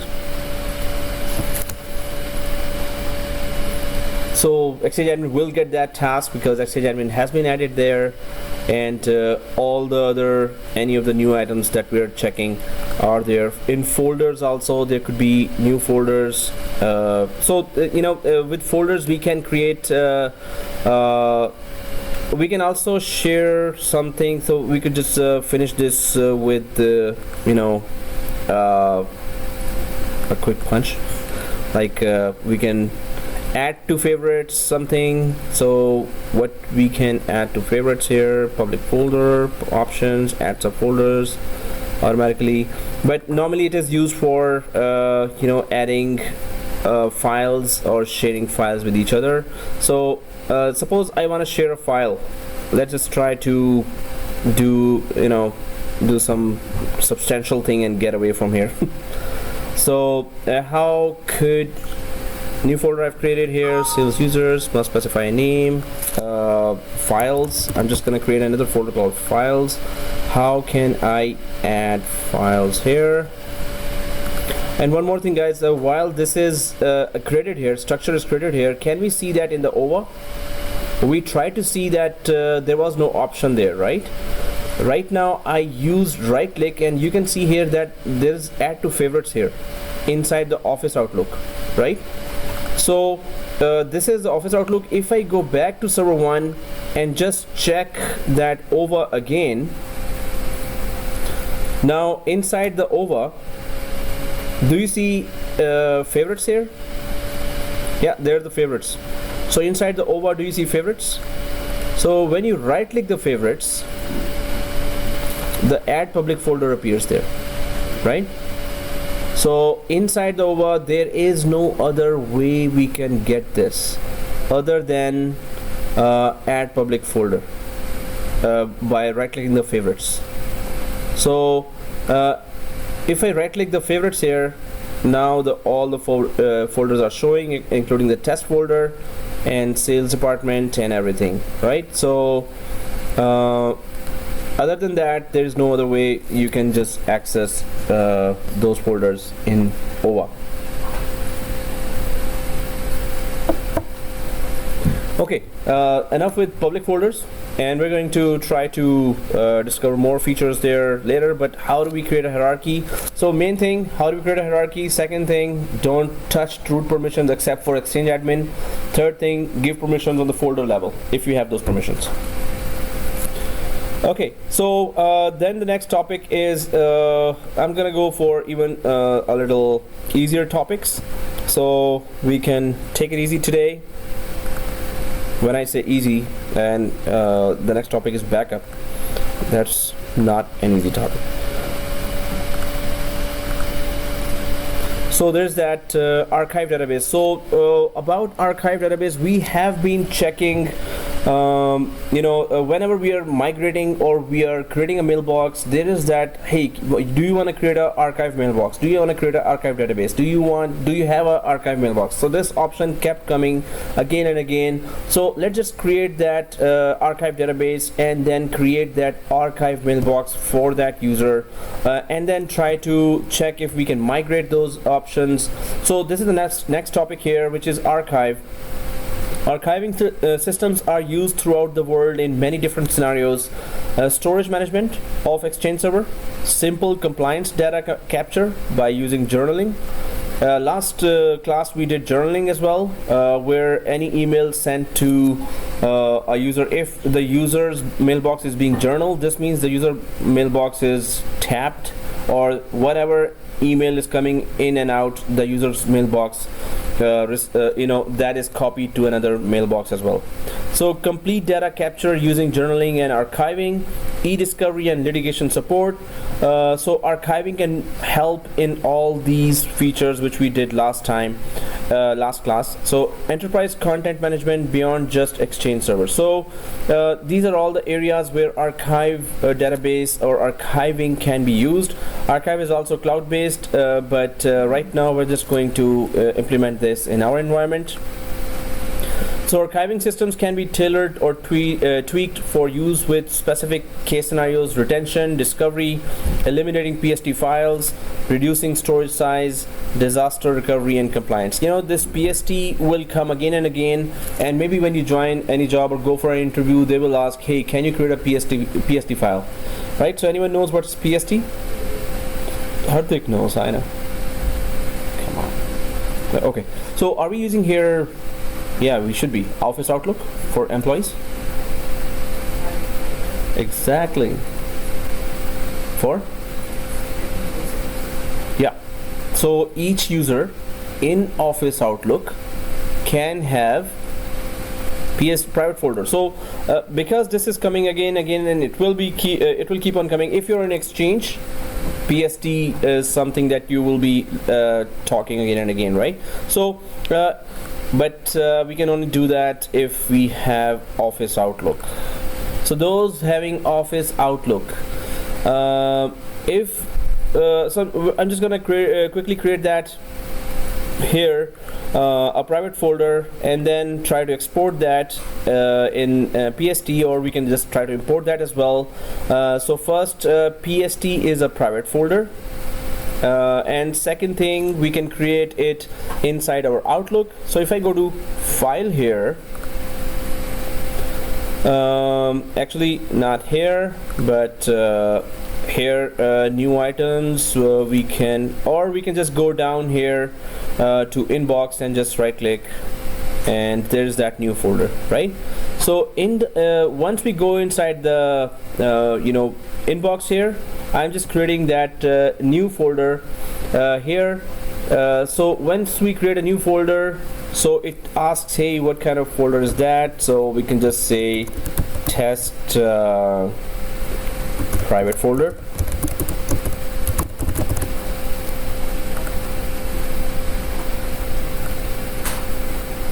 Yes, mail items and everything, we're gonna just keep it there. So we already have public folders, we have a proper mailbox here. Now we're going for private folder here. So press OK here for that folder. That's the test private folder here.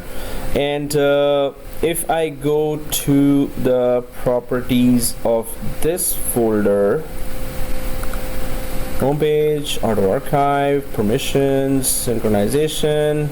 Okay guys, so so what I want to do is I want to export this folder to another mailbox, right? So when you are exporting items from one mailbox to another, you can use PST format, right? So with PST, I have one email here, suppose inbox, or few emails, actually 3. I want them to be saved. I select all the emails here in the mailbox. I drag it to that test folder, if it lets me. Yes, they're all inside that private test folder. all the emails if you want to save them. So once they are inside that private test folder, so then we can go for file. Do you see open and export? So if you want to export any mail items there, right? So here it is showing when you click on the left side after going that open export, you can see open Outlook data file or PST file, right? So PST file is it goes outside, and Outlook data file it shows here, and we can say all my inbox. Suppose that's the name of the file you just created, and it is inside this path: Outlook files, documents, ArchiveDB users. So all my inbox, and then I press OK here. Oh, all files. No, it should be there. Oh, sorry, file name. It's just checking for already created PST right now, right? So if we go for .pst. Oh, yeah, I'm doing it wrong. So let me just quickly export that. Import export, sorry, yeah, there it is. Open, yeah, this was open, seriously. Okay, that was open, this is import export. So if I already had, then I would open. What was I thinking? So import export here, third one, and then it goes for export as a, so import file, export to a file, yeah, this one. So export to a file, second option here, and then we go for next. Now it says Outlook data file.pst, right? And then next. Now this was the folder where we have saved, suppose there were 10,000 emails, so I would have just dragged all the emails here in the test folder. And this is the how I have selected here: export to a file, then PST, and then I went for test private folder only, right? And include subfolders. Maybe I have created a big hierarchy of folders in order to organize which type of emails I am exporting. And then next. Now it is just creating that backup.pst. Instead of this, I could just then put that name there, which I was putting there. All my inbox emails. Some people have saved through like this emails from last 20 years even. Like they've always been saving in PSTs, and those PSTs, whenever they open, it's like, whoa, way back. So replace duplicates with items exported, allow duplicate items to be created, do not export duplicate items. Anyway, if you're just overriding this, so click finish here. Add optional password for now. Let's okay, class password.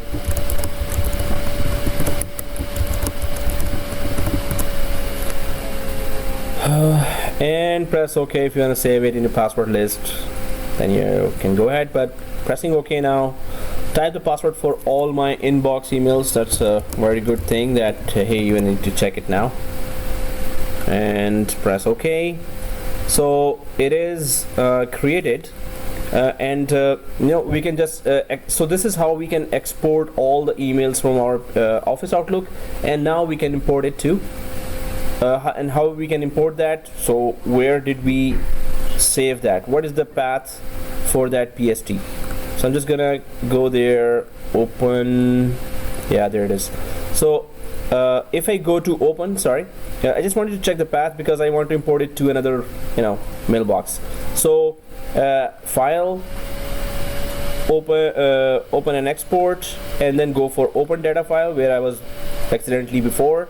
So this is the path here, and it is users ArchiveDB. So if I go from other user and try to import it, that user might not even have access to ArchiveDB's path. So I'm just gonna right click and copy from here and drop it on documents or C drive.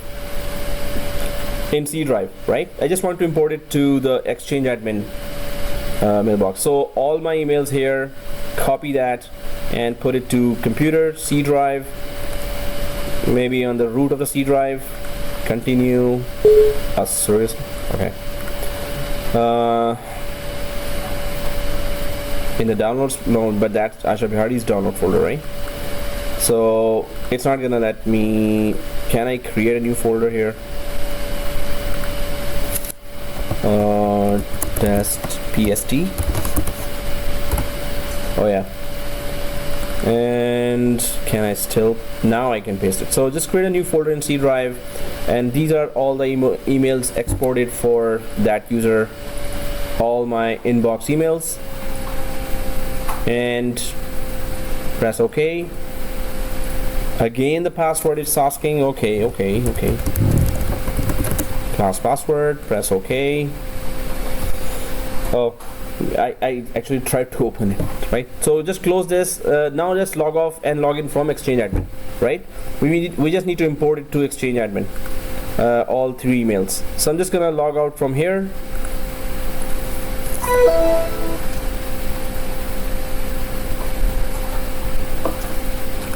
And log in from Exchange Admin. This is something we do, like, used to do a lot. So Exchange Admin,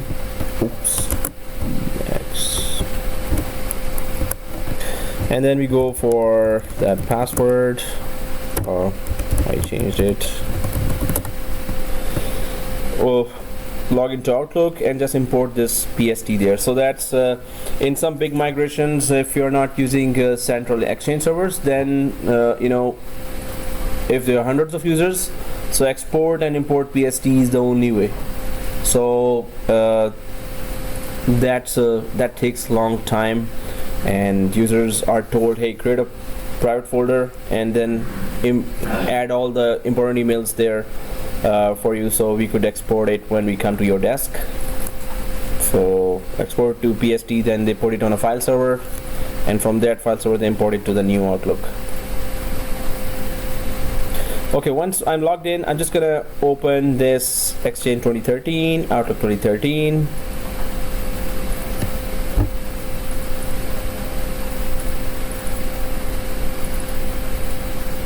And I'm inside now, Exchange Admin. So here, obviously, the way I exported, same area is for import as well, right? So I'll just go for open and export option again, and then import and export option again. And this time we need to import. I hope I'm not going too fast. Let me know if I'm going too fast. So click that, import, and now import from another program or file. This option is there, and that's the nearest option to PST. So import from another program or file. This is by default selected, and it says here import data from other files such as PST. Okay, next, and select the PST there, and next. So I'm just gonna browse out to where we've placed it in the C drive. Test PST and all my inbox emails. Obviously it's gonna ask for the password. So now this is the path here for importing, of course. So next, the class password. Don't tell me. Yeah, I'm sure I put this. Okay, I think it 2 times asked that by default. So Outlook data file is there, include subfolders, yes. Import items into the same folder in Exchange Admin, import items into the current folder. So well, we could, if we had if it was a planned migration or import export, we would have created a separate folder there, that private folder. So I'm just gonna click finish here just to go ahead. So it has created the same folder here inside Exchange Admin, and all 3 emails are there as well. So this is the manual way to migrate data from one mailbox to another, right? Everyone was able to do that? Okay. So did you put it in the C drive? By creating a new folder? Well, I copied it to C drive. Okay, and which folder did you put it in? Okay, so when you're importing from Exchange Admin now, right? Yeah. And all you need to do is double click. Oh, import export. So go for the import wizard. You went through that, right? File access denied. So was it asking password? You did not reach that stage. Oh. Okay, guys. Let's resume that. So this is some very common procedure that any level 1, level 2 desktop admins would always face, that export and import a PST, and this is very crucial for migration sometimes when you don't have any other better means to migrate data from one folder to another. And some companies don't take the risk of going for any other automated methods, so they just ask the guys to go for each mailbox and export the PST and import them back again. So while we were talking about the archive, this PST export was coming again and again, so that's why we just tried that as well. Good for the job. At least when you go there, this is one of the questions they do ask, hey, can you export and import PST? So okay, so now I'm just gonna go quickly to that archive mailbox, and yeah, there one. So here yes, retention archive mailbox is used for eliminating PST files. It is saying it will be used for eliminating, but this is a procedure that is still common. I've seen it in large migrations already. They still use that. So and from day to day, if you want to quickly import something, all the mailbox contents. So disaster recovery and compliance archive mailbox archiving is used for all that. Right, so archiving refers to the process of removing data from one storage location and moving it to another, cheaper storage location. Now that could be a very interesting quiz question. Oops, why do I always say it? Okay, so a defined email retention policy informs employees as to what email must be archived and for how long. So we can define in the email policy that what emails and how many emails after what time they should be archived or not. We were talking about retention policies, and we had the 5-year archive, 1-year archive, 6-month archive. We had all those options there, right? But we never had an archive database to archive it to. So now we're gonna just create that archive database just to go for retention policies and litigation holds. Every 4th or 5th feature is requiring archive mailbox or database actually. So an email retention policy must be distributed in written format to allow to all employees to be effective. So we create policies that after what amount of time is passed that your email should be archived. So archiving PSTs to effectively eradicate PST files from your environment, write a project plan, prevent further growth of the problem, discover all existing PST files, archive PST data. We just exported the PST. You know what is inside those PSTs. It could be all of the inbox items, as well as calendars, whatever we can put there.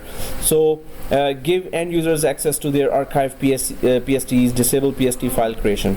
So we can disable this PST file creation as well.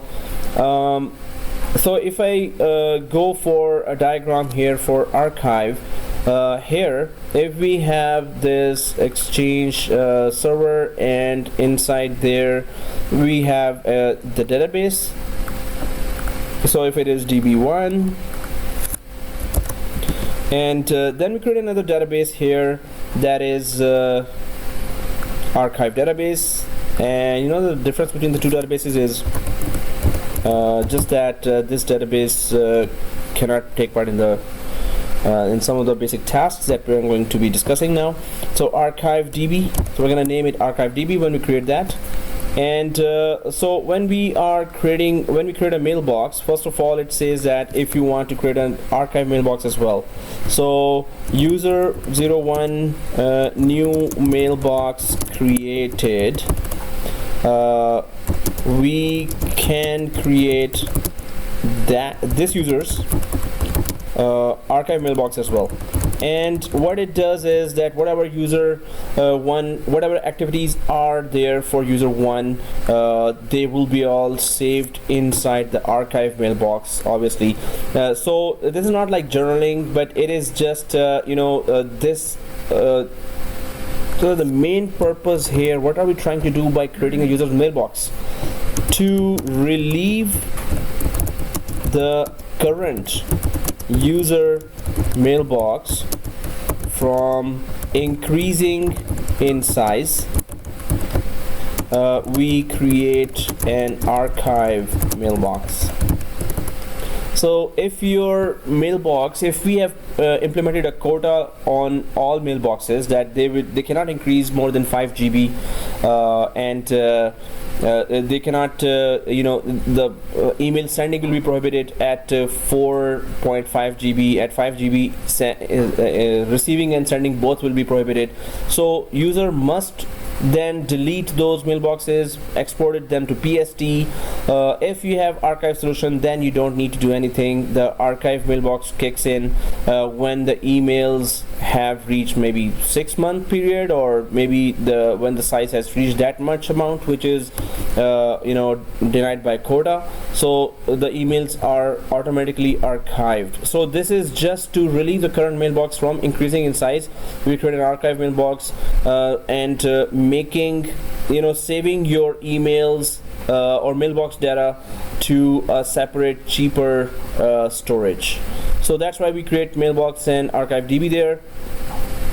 So it also involves quota. So we're just going to do that. We're going to implement quota on the mailboxes, on the database, actually, sorry, on the database. Then we create an archive mailbox.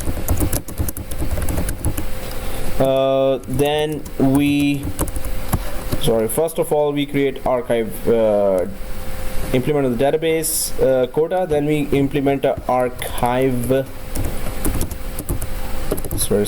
database called ArchiveDB. Then we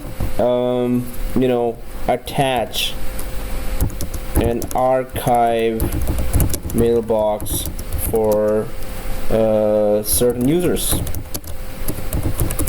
right? Then we also check the policies, retention policies for these users for archival. So there is a full procedure here, full process that we want to implement for archive. Implementing quota, implement on the database, seriously, implement quota on the database. So this implementing quota is not compulsory to learn and understand the archive database process, but we're just going to add it because we didn't talk about it yet as well. So let's just get going and try to implement that archive database and implement quota as well. And before that, just a few more points here that we would want to review.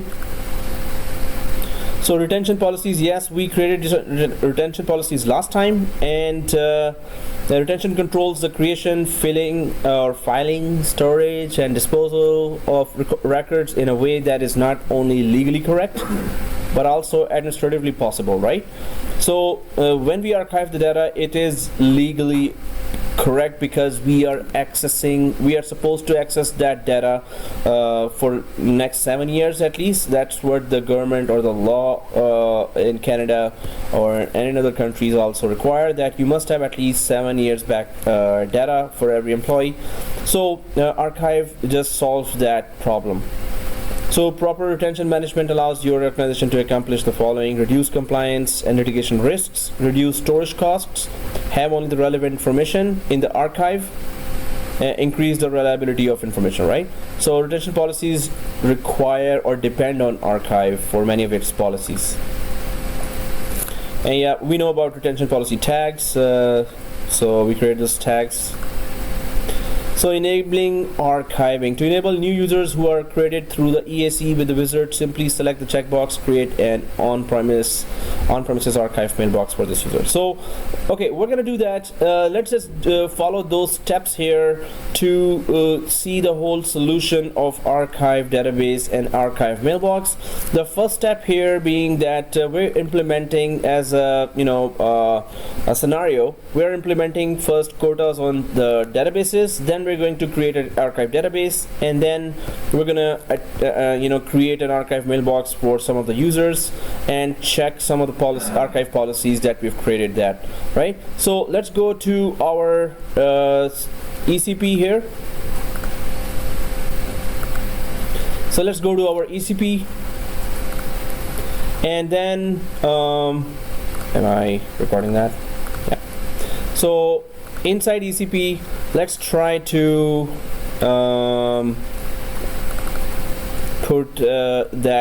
let's go to those databases. So I'm just inside the ECP and I go to servers area here.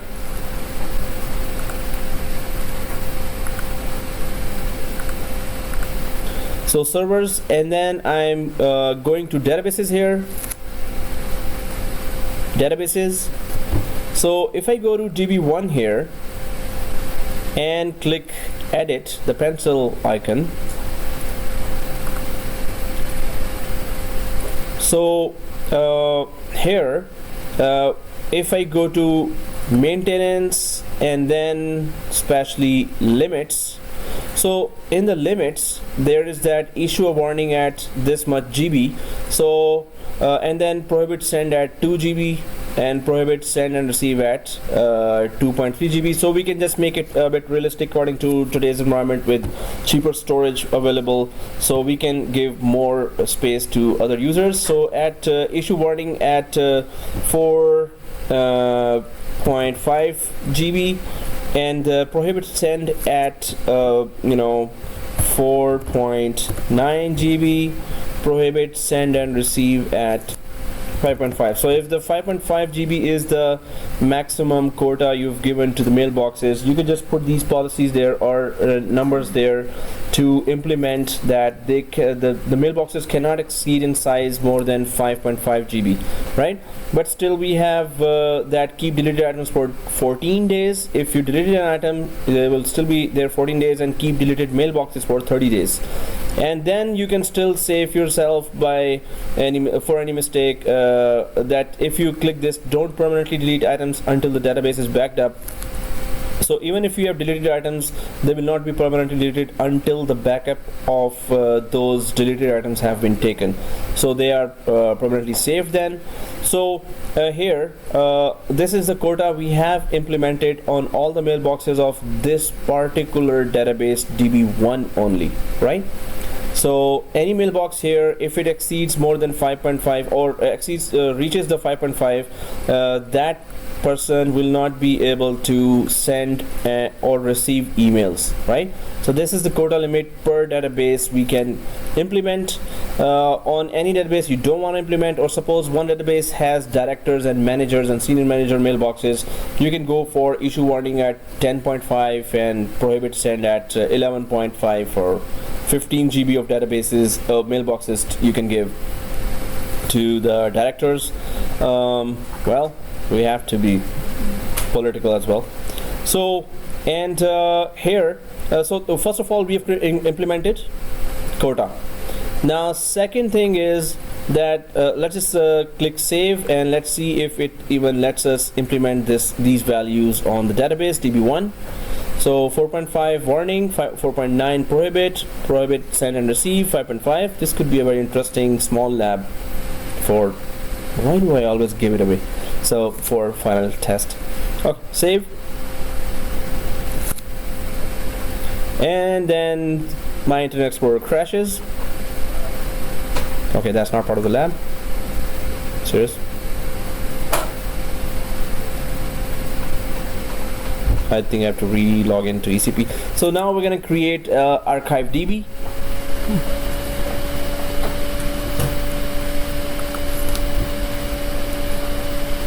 Wow, 6-hour session.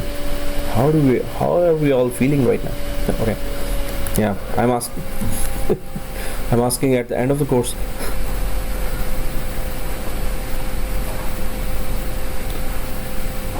Okay, so I'm just gonna go to servers here and databases.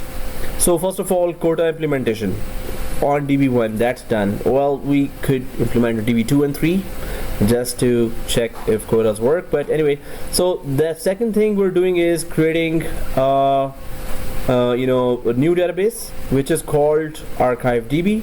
So I'm just going for databases here. First of all, I'm just checking on this server if I have the END drive. Nope, I don't. Okay, so it will be the default path where the database will be created. So databases, and click plus sign. Click plus and mailbox database. Name is ArchiveDB. And on which server? Let's click browse. Where I'm working out of server, in your case server 2, in my case server 3. So I'll just put that default path there, and I'm asking that go ahead and mount this database. So well, I have 3 and 4. You guys have 2 and 3, right? Doesn't matter. So I'm still the first Exchange server. Okay, so ArchiveDB and server 3 here, and click save. It is supposed to be created on a cheaper storage, a bigger, faster storage, well, bigger storage.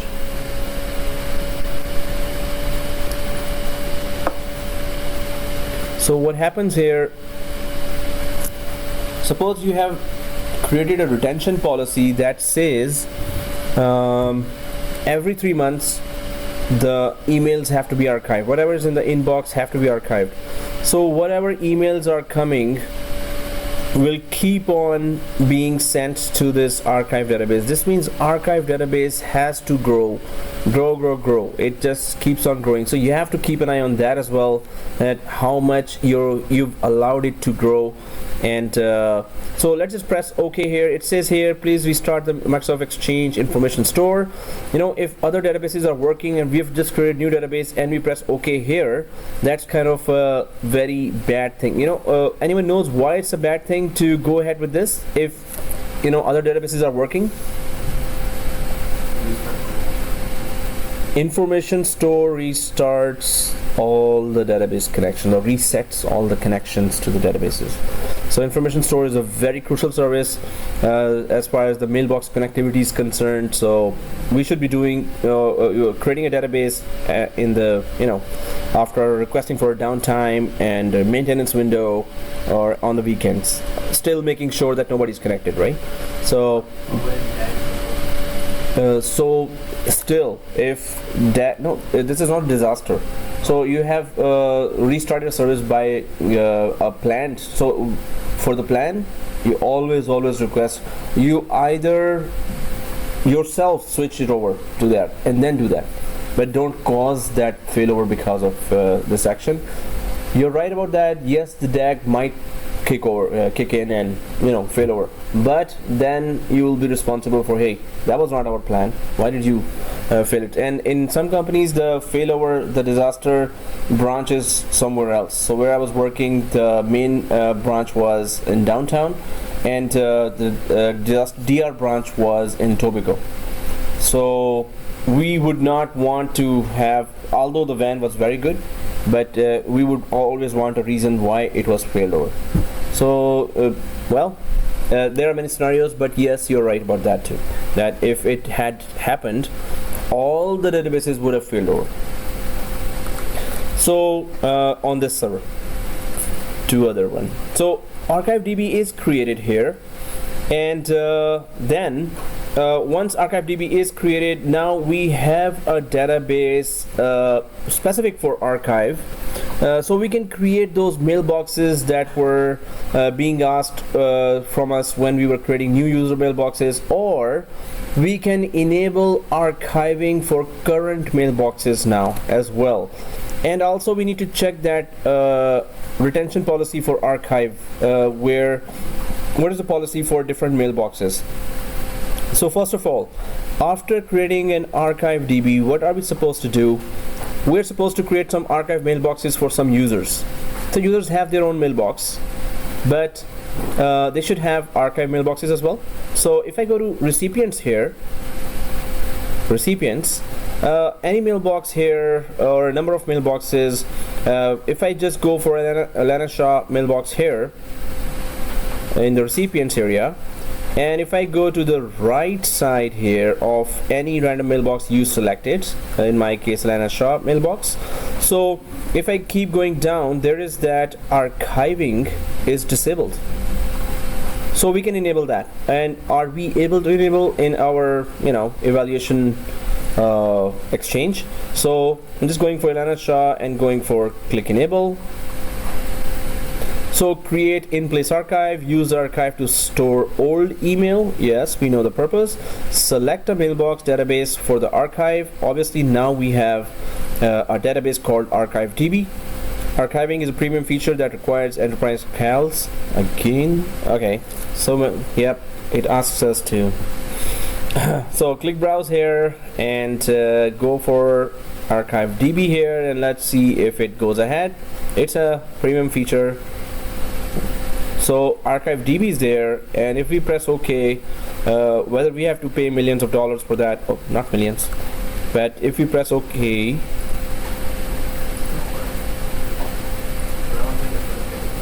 no, I thought you checked. Did you get an error? Oh, okay, that's cool. So archive here is showing for this user, right? But what is the archive policy? But first of all, two other things we need to check about archiving. First of all, when we create a new user, that archive option does come. So what do we do with that? So I'm still in recipients mailbox area, and then go for plus sign here just to create a new mailbox, and I need to attach a archive mailbox for the newly created mailbox, right? So click plus here and go for a user mailbox, and here well, test user 11 because previously I created 10, and control A, control C, new user, and control V, first name, display name is there, and user logon, test user 11, the class password,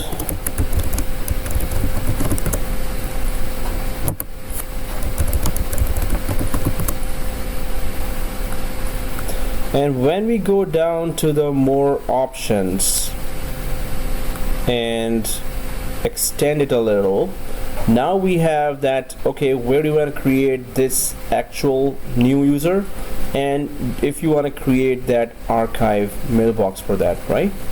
So I could create that at least when we are trying to check if the mailbox database is required. So mailbox database ArchiveDB here, double click that. Oops, sorry, not here, not the first one. Mailbox database is just normal mailbox database, right? So DB1, and use archive to store old email. I could select that. Now this is specific to archive, browse and ArchiveDB, and no address book policy. Choose an address policy for the mailbox. This policy contains an organization address book, an offline address book, a room list, and a set of address lists. Oh, we haven't done that. So anyway, so right now ArchiveDB is selected for a new mailbox. So click save. So it shows here that test user 11 also has archive. But so we have two users, and now the third thing. First thing was existing user, can it be connected to archive? Yes. Second thing, new user can be connected to archive? Yes. Third thing, multiple users can be connected to archive? According to Hardik, yes. Right? Hey, the tribute goes to you, man. So, okay, so here, well, I could just select random set of users. Okay, why am I seeing from, should be seeing the top ones, right? Okay, so here, well, any list of users except for that Elena Shah where the archive mailbox is already created. So I could just right click here, right down here, and do we have archive option for multiple users? If I go to more options here, yep. So more options, and then enable. So let's see if it gets enabled for all these users. So click browse here, ArchiveDB, save.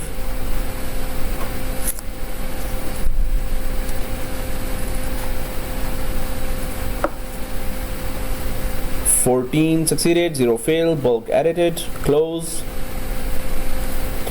and refresh. So now they're all also showing archive. So once these users have this archive mailbox added, and they are part of, suppose we have implemented quotas on all databases, but we actually did that on DB1 just to know how to do that. But normally quota must be implemented on all databases. So what is the retention policy that we put there for archiving? So contact information, organization, custom attributes. Last week we did that. So Outlook web app, POP3, IMAP, and then if we go for more options here, address book. So there's that retention policy, right? So retention policy here on the right side, if you click more options, so if we click update here, do we have any policy here? Well, we have accounts MB policy. We don't remember now what it contained, but we created 3 tags there. One was archive, one was delete the deleted items folder in 30 days. So, but we could create here an archive policy from retention tags that actually meets all the requirements of this. So we can just quickly do that too, just to complete the whole lab. So if those archive mailboxes are here, I'll just go quickly to compliance management here,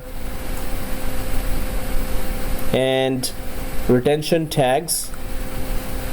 So in compliance management, retention tags, we did it last time. So do we already have some archive related tag here? So there is that delete. Oh, serious? Okay. So let's just create one tag only, because we did that already. So apply it automatically to entire mailbox. Yes, entire mailbox, apply it. So if I'm going fast, let me know. So retention tags plus applied automatically to entire mailbox, and here archive in 3 months. So after 3 months you won't be seeing, or your emails will not be at least taking size, or they will be not the cause of the size increase of your mailbox. They will be moved in 3 months to an archive mailbox, which you will still have access to, but they're not gonna cause a size increase of your. So move to archive in 3 months, and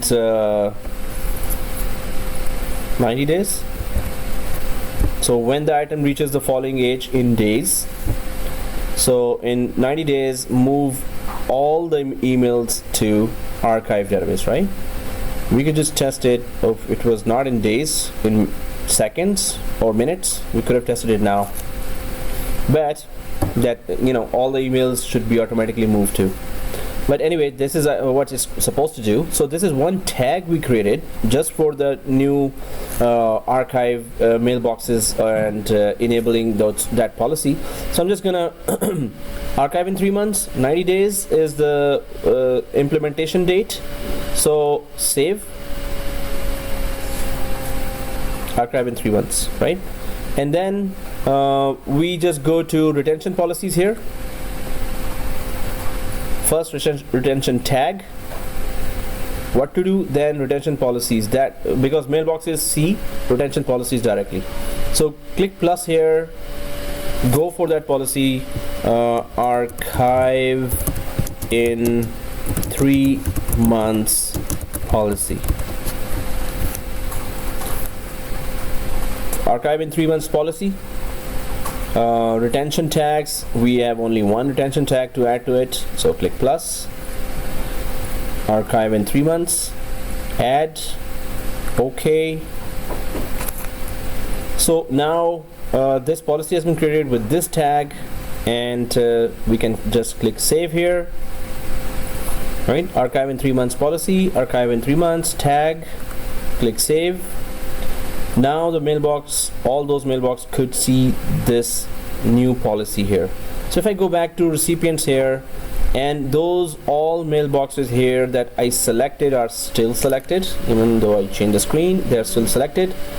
And I would want to go to that policy area here, which is this retention policy, update. And now we have this archive in 3 months policy. So that really actually completes this lab, that you have created a ArchiveDB for a reason. So and then you have added archive mailboxes, or attached or enabled archive mailbox for each mailbox, for each user mailbox. Now that policy should implement what you have configured as an infrastructure. So save, and this policy is now the new policy for these mailboxes for those who have the archive feature enabled, right? So that really defines that completes the lab when we are actually implementing the policy as well. Otherwise, just creating a ArchiveDB and adding mailboxes or enabling mailboxes for archival is not the complete lab. So this is how we can just so after 3 months, they are all the emails of the users are supposed to shift to archive mailbox. But where are those archive mailbox? If we go inside the user mailbox itself, did I add Exchange admin as a archive mailbox? Okay, I should be already has it. So I have that mailbox open. OVA is open. Any of those early users, or you could just enable archive for Exchange admin, or you can log in from OVA from any of these users. But easier is if Exchange admin is already open, you can just log in from there. I mean, you can just enable archive for that Exchange user, and then log in from Exchange. Oh, I am inside Exchange admin. I thought it was in ArchiveDB mailbox. So I'll just go back here, go for Exchange admin, because that mailbox is already open. Select that Exchange admin mailbox to the right side, in place archive, enable for Exchange admin, browse ArchiveDB. This is the database. Press OK. Now Exchange admin also has archive mailbox. So it is already logged in. I'll just refresh that mailbox. Do we see anything archive on the left side? I think we have to log out, log in for that to see. So archive folder does start showing up here. So Exchange admin, sign out.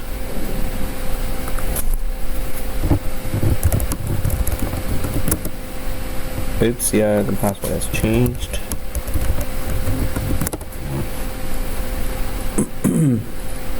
Yep, there it is. So in place archive Exchange admin, So your archive appears to be unavailable. Please try again later. Well, maybe we are checking it too soon. Or if the policy kicks in 1 day, even if we have put 1 day. Hey. Yeah, so it's not accessible. It's not supposed to be accessible also. So it's just supposed to be storing emails. Can we drag emails there? No. It's just going to, when the policy kicks in, then it's going to archive. That's all, right? So that's it. I'm just pushing it, right? I'm just testing even any more things. So yes, the policy, if it was in days, we could have defined the minutes as well. You know how? 0.01, 0.0. Okay, how do we define in days minutes? So okay, so this is our archive. So let's just go ahead now and one of the final labs we need to do is, I should be creating separate videos for separate topics, but it's a lot of administrative stuff. So today this is like third or fourth topic now, right? So 3 shorter videos is better than 1 big video. I don't know. Okay, so let's get going with our so archive is done. Let me just check something else is remaining there. Nope, all things are done except for that PowerShell command to create that archive database.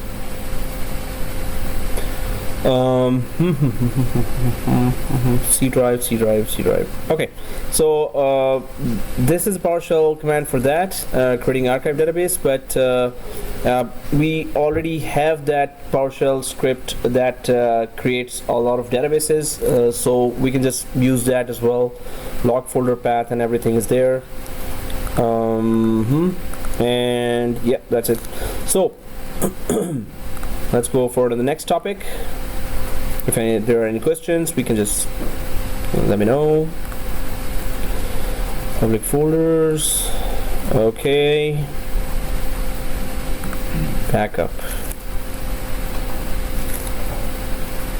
So we did do the backup for SQL Server. Before starting with Windows Server Backup to protect an Exchange Server database, the administrator must be aware of a few key points to make sure that Windows Server Backup will work properly with your Exchange Server environment. So in SQL Server, we saw that the backup was being used from within the SQL Server environment itself.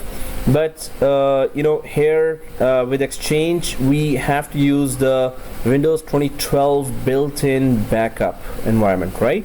So and that is not that advanced, but it is still advanced enough to know. So we can call the Windows 2012 native backup application as Exchange aware. At least it knows that what are the Exchange requirements if its databases have to be backed up.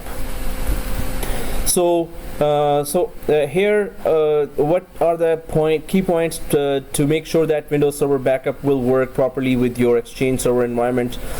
Only full backups for Exchange Server are supported. No incremental or differential backups. Now this is we're talking about Windows Server Backup local application on Windows 2012, which is not that advanced, and Microsoft kept it not advanced because third-party vendors could also compete. Then there's Cronus semantic backup applications from those guys, from those big companies, corporates. So the Windows Server Backup, if you want to use it, is kind of prehistoric, but not, it still does the basic work, right? So but Microsoft has a bigger solution as well, which is DPM, data protection management, which is upcoming. So we're just gonna check that as well. The destination, so here what are the key points? Only for Windows Server Backup, it only takes full backups for Exchange Server and doesn't take incremental or differential backups. So protection is done at the volume level. We are not going to see the database items during the creation of the protection job. So we need to just create a new hard disk here, which is just dedicated for backups, right? So the tool will run only locally. There is no remote administration for Windows Server backup, and we can restore Exchange database afterwards, but that won't save us from protecting and restoring the entire volume first. So the entire volume has to be protected by us manually ourselves. Exchange logs will be purged after a successful backup. That's what we want to see, that with every successful backup the transaction logs have to be purged, and this is the same story with SQL and with Exchange as well. The destination of the backup can be local or a remote network share. There is no integration between Windows Server backup and recovery database feature of Exchange 2013. This process is manual, and we will cover it in the later class. The restore process is brutal. It will restore the entire content of the volume, which means that a lot of space is required to perform a restore process. So plan well how you are going to keep the information, right? So we're going to create a new drive, and that's going to let us use that. Okay, backup software. There are pros and cons to Windows backup. It is free. Is that a pro or a con? Okay, so it's free and logically supports VSS backups for Exchange. So VSS backup, we're going to check that in a second. So runs locally, backs up to local disk or network share, but not tape. Restores full databases. No item level recovery. Must use recovery database for mailboxes and or items. So cannot backup passive DAG copies. So it has many drawbacks. Windows Server backup, that Exchange in a professional environment, you would not see that Windows Server is being used for backup solution. So you need to buy either Microsoft's Data Protection Manager. It is not free, but not like not killer expensive either. So it's not that expensive, but semantic applications are very expensive, or other solutions, but they are really, it makes us life easier if you invest more. So it requires agents on the Exchange servers, centralized management, can restore databases and or mailboxes, can backup passive databases of DAG copies as well. So these are the pros and cons there. Then there is that explanation of how the log files save data, and if we lose the log files, then it's going to we're not going to be able to restore database, right, from the backup. So this is what we were talking about in SQL class as well. So what's going on here for the Exchange topic as well? If the Exchange all the transactions that Exchange is doing is first or are first written to these transaction log files, and these transaction log files then start copying all this Exchange transactions to the database. So those transaction log files which have copied all the their data to the database, they are then of no use to us. They are just filling up space. So there are then those log files which have not yet copied their data or committed to database. So those files are very sensitive. We're not supposed to get rid of those, or they should not be moved around anywhere. They should not be touched unless they have copied their data to the Exchange database. So those transaction log files which have copied their data or committed to database, or copied their data permanently to the database, they are removed from the disk by the successful backup process. So successful backup process actually understands through the checkpoint file. This is the checkpoint file. Through this process, the checkpoint file actually tells the backup software that these files, suppose, have already committed their information and copied their their data to the database, and these other files have not yet committed. So backup checking the checkpoint file will only delete those files which have committed to the database, and it will not touch those files which have not yet committed to database. So that's called also Exchange aware backup process. So our Windows Server is Exchange aware backup process, which means it will check with the checkpoint file how many have committed to the database and I can delete them, and how many have not yet committed to the database and I should not touch them, right?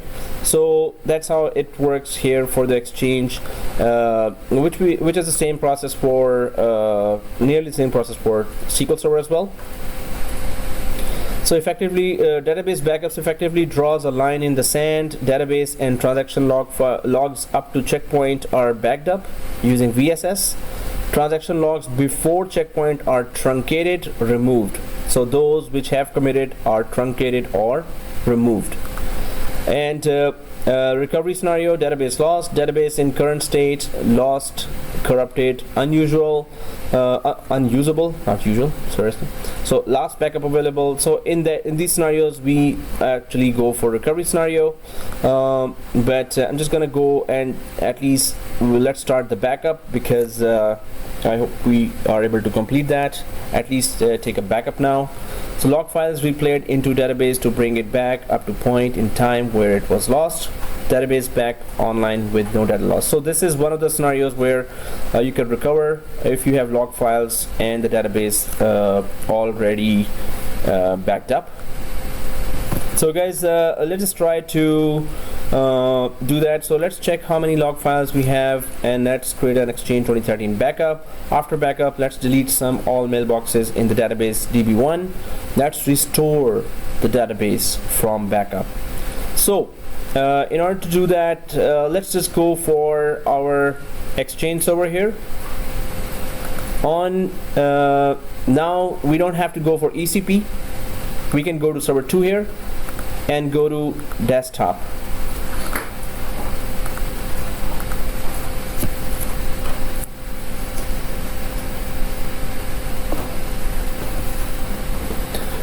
Okay, so here let's go to the dashboard, because Windows Server Backup is not by default there. Out of the box, it's not installed in Windows 2012. So let's go to add roles and features on server 2. Oops. Okay, server 2. So on server 2, let's go to dashboard in server manager and add roles and features like this. Then we go for next and role based or feature based. Next. This is server 2. Next. So until you reach the roles, or well, I don't think it's in the roles. So it is in the features. So that's the next window after the roles in Windows 2012. Let's go to features here, and this is on server 2 going on, right? So we can go way down to Windows Server Backup here. So features window here, Windows Server Backup. Let's just click that and then go next. Well, click restart. If it wants to, it will, otherwise it won't, if it's not, if there's no pending restart. So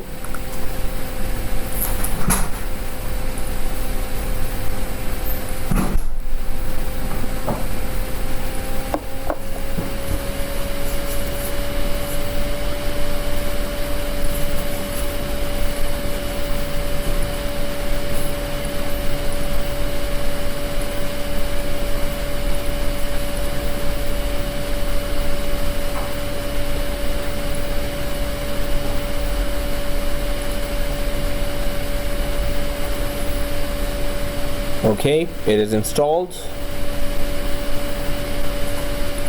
Feature installation succeeded. Close.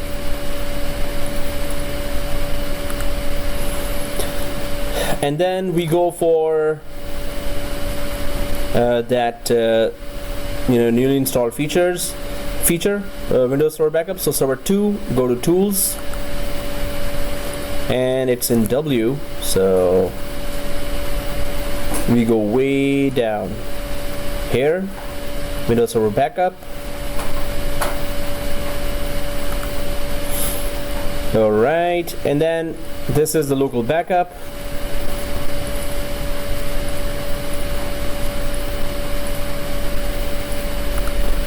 So reading data, please wait. Local backup.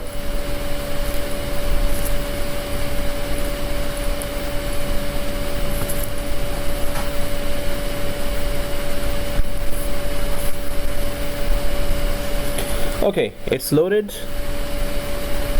So if local backup is showing there, to the right side we can see backup schedule, backup once, and recover, of course. So we can just go for backup once here. Backup once, everyone there. Okay, so different options. This is by default selected because we did not create already. Guys, the Windows Server backup requires a separate dedicated disk to take a backup. Otherwise, it's not going to even show where to backup, right? So instead of starting the different options, let's just quickly add that disk there. So on server 2, if you're there, first cancel out this backup which we just started. Right click the server 2 and go to settings here. Go to settings of server 2, click add,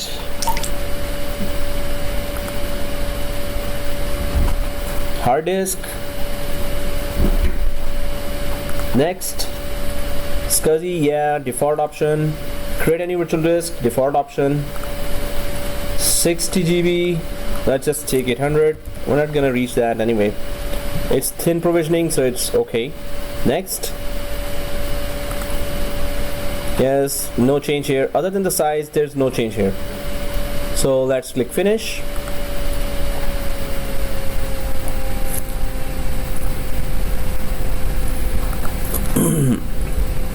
Let's press OK.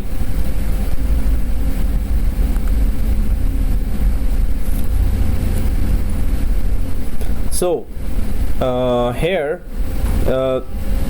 once the disk is created, of course we have to at least format it so it could be usable. So I'm just going to go back to file and storage services after adding the disk, and then go to disks area. We see one disk offline, 100 GB, and then right click, bring online, 3 right clicks here, press yes, right click again, initialize, press yes, right click again, new volume,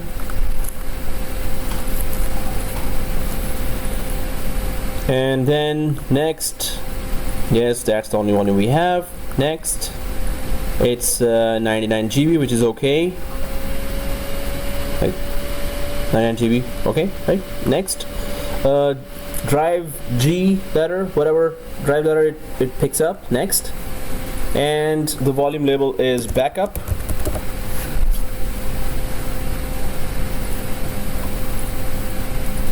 Next, create. Wow, you guys are fast. What is right with you? Okay, that's a compliment.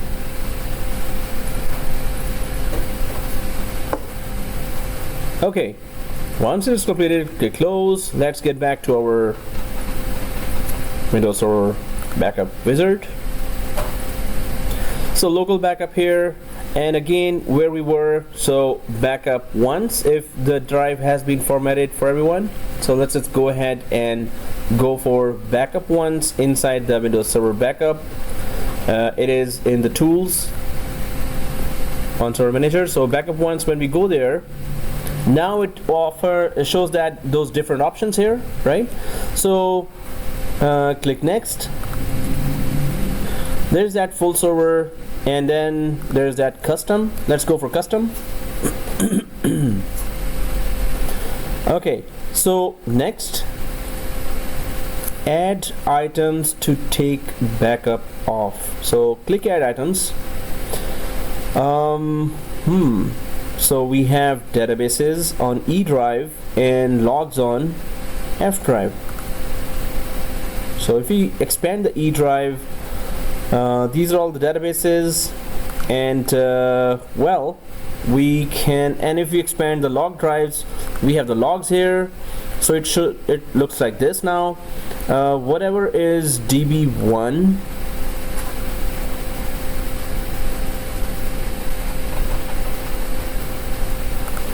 so let's experiment db1 only. So in database db1 and logs db1, let's just select that. If we go and expand the logs itself, it has a lot of logs here, so we need to check this out, that lots of logs are there. If our backup is successful, these logs will be gone, because by this time I'm sure that they must have or some logs may remain there if they have not committed to the database, but majority of these logs will be gone if the backup is successful, right? So db1, I've selected the logs here. So here, mailbox db1 for database, and under logs db1 for log files. But what we are trying to see here, if the backup actually remove the logs, and backups are supposed to remove the logs, so that's why we are seeing again drop down how many logs are there, and there should be none or very small amount remaining if the backup was successful. So let's press OK here after selecting those. So it is showing here as well which folders specifically we selected here. The mailbox db1 in E drive and logs db1 in F drive. Also in advanced settings and in VSS settings. So this is volume share copy service, VSS, and if we go for VSS full backup here, so it is supposed to copy application related data, but you can see here this option updates the backup history of each file and clears the application log files. So it is exchange aware application, right? So it's it's going to do that. If it is successful, the application logs must not be there, should not be there. Well, okay, press OK here, and we have selected what we want to back up, and we have told it, or we have selected the type of backup that we want. We do not want those logs that have committed their data to database. We want them deleted. Next, yes, we're gonna go for local drives here, and because we added that drive, other than we don't want to take a backup of, guys, there are other drives showing here, but if you select suppose logs drive, it's going to first format the whole thing and then it's going to create a backup. That's the main fault here. We cannot use any other drive that is already being used, right? So because it's going to just own that drive just for backups. So let's just click that backup drive here, and next. Well, it's a VSS full backup, and backup is drive is G, and these are the two. Click backup, and it might take forever or not.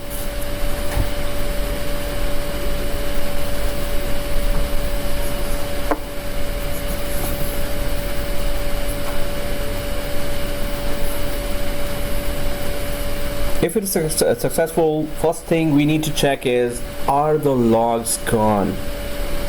Because it's supposed to check from the checkpoint file if those logs are there which have committed to the database. It's supposed to delete those logs, not dogs. Oh, okay. So, well,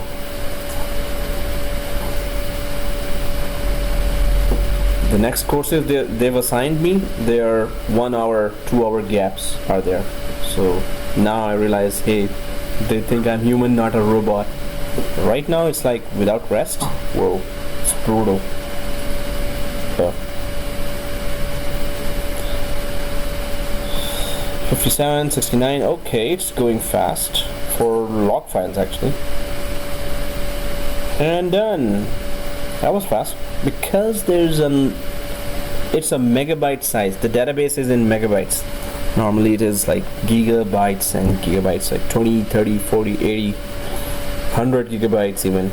and the log files are always huge as well, but even the differential backup clears those log files, incremental, sorry. So okay guys, so is it complete for everyone, the backup? If it is, so click close here. Does it say anything else here? So if you click close here for the backup, yes, it says successful, but is it? So if we go, so here it says successful. If we go down here for view details, what details does it have? So if we click view details, it's the same exact screen here and nothing. So view list of all backed up files. So okay, there's one more link here after the view details. So view list of all backed up files. Now this actually then shows that where it went and what it did. So then it went for all the log files, backed up. It's saying that backed up all the log files. See this, the chk file, the checkpoint file. This file tells the backup that how many log files that start from here, how many of these have actually committed their or copied their data to the database permanently. If they did, they're no longer needed. If they haven't, then keep them, don't touch them then, right? So it will not delete. So if I keep going down, it says it has backed up all those log files, and it does say that it has ignored some of the log files as well. Ignored logs and E01 log, yeah, they should be ignored actually. And well, this is the main detail here. So let's just get going and try to check the that drive, F drive, which is for, yeah, F drive is for the logs. And if we go to the DB1 area of that logs, so yes, we see a lot of files here.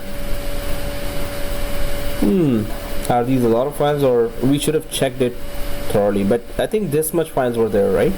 So I did not delete that actually. So so checkpoint file here, I need to read that, but it's going to take a few PowerShell commands to read that. It doesn't open here. It opens, but it talks different language. Okay, so first of all, yes, the log files are there, but they don't seem to be that many. I should have just taken that count of those. So from 147, oh yeah, they are different. I mean, like, they're not total 147, right?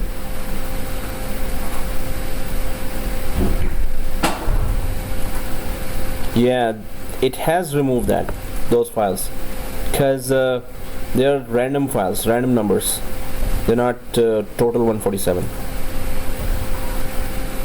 Okay, yeah. So it did remove those log files and ignored logs, empty folder, inspector, empty folder. So anyway, if we go for, just to check that if it ignored those files, it really removed those files, I will go to DB2. DB2 has random number of files, or they are regular. I mean, the files are actually consistent in numbers. Because we only took a backup of DB1, right? So if I go for number wise, yes, then it's alphanumeric numbers, but they're also not completed from 1 to up to 199.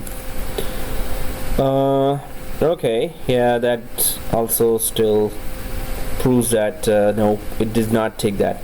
The backup did not delete the files properly. So guys, this is 440. So we got 10 minutes to recover the database.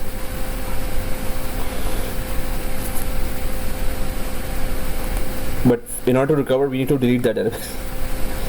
So yeah, we need to get rid of one database. and then we can check if the recovery recovers the database. If it doesn't, we can safely say yikes if it doesn't recover, right? So okay, in production environment we cannot afford to say that. So on this E drive in mailbox DB1, this is the database, right? We can just try to rename it if we first turn it off or detach it. So if I try to rename now, suppose that's ren, it says that it's being used right now, right? So I want to just move it somewhere else, so at least we could try to recover it from backup. So I'm just going to quickly go for the ECP here on server 1, and I'm going to try to check where's that database right now. And I was kicked out from the ECP. I'm just going to quickly log in. Oh, come on, log in.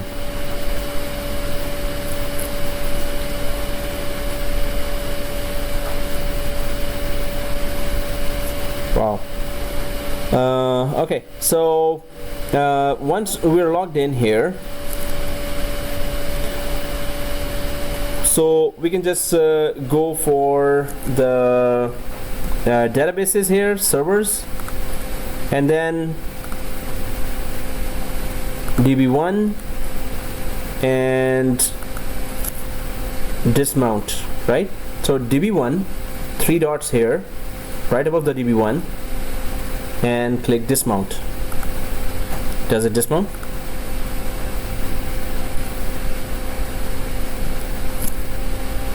Okay, it's dismounted.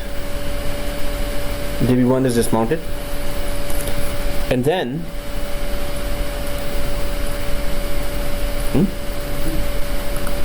what happened? Okay. So, and then we can just move these guys somewhere else, like right click and at least just go for this DB1. We can just rename it as .bag.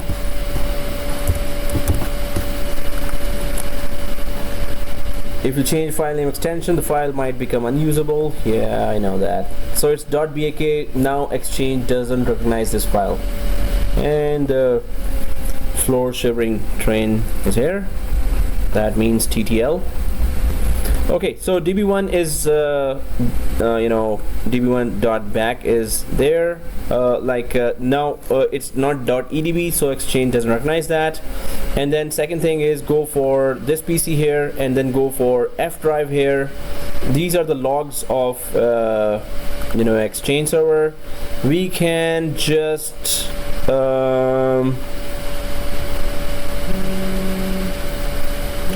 select all,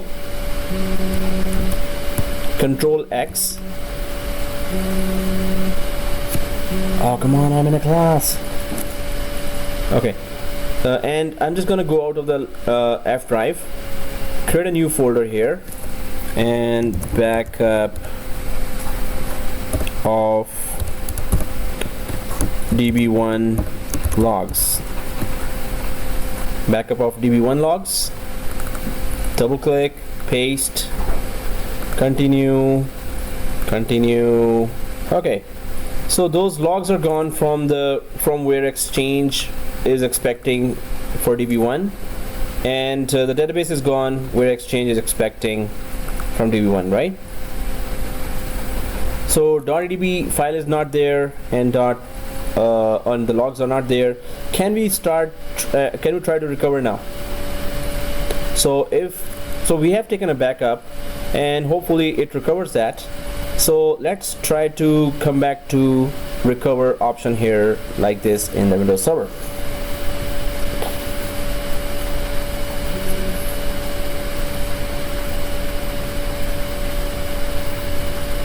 Okay, so let's click recover. And where's the backup? It is on, in my case, this server. In I think everyone's case it is a local server, right? So I just clicked recover here. So again, Windows Server backup and recover, and then it is on this server, local server. Next, it actually knows where exactly is the backup, so which is good. It is supposed to remember that. Next, so files and folders, you can browse volumes included in this backup and select files and folders, or volumes. You can restore an entire volume, such as all data stored on C drive. We have those particular files there, so we can just go for files and folders. Next,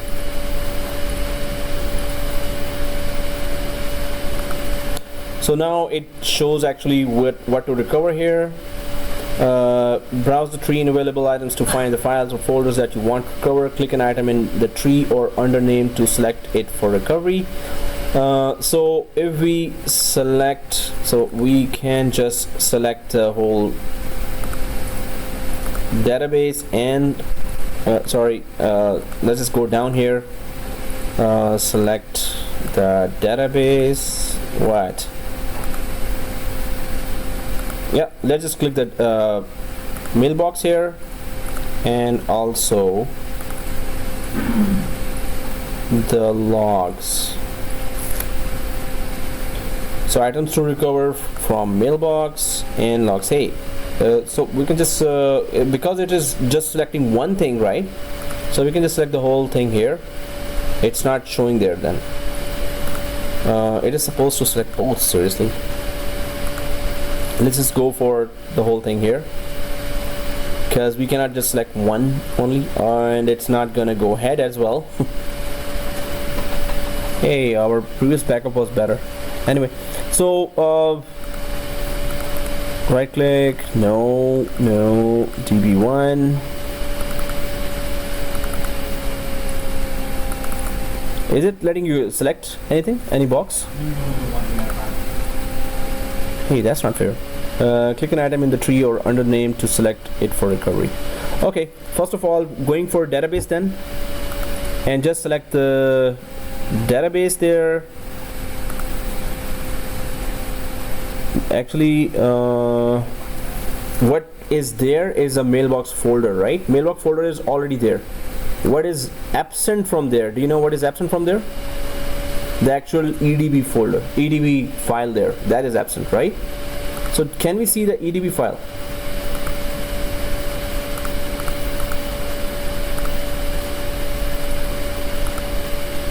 Yeah, there it is. So this is the file that is supposed to be there, right?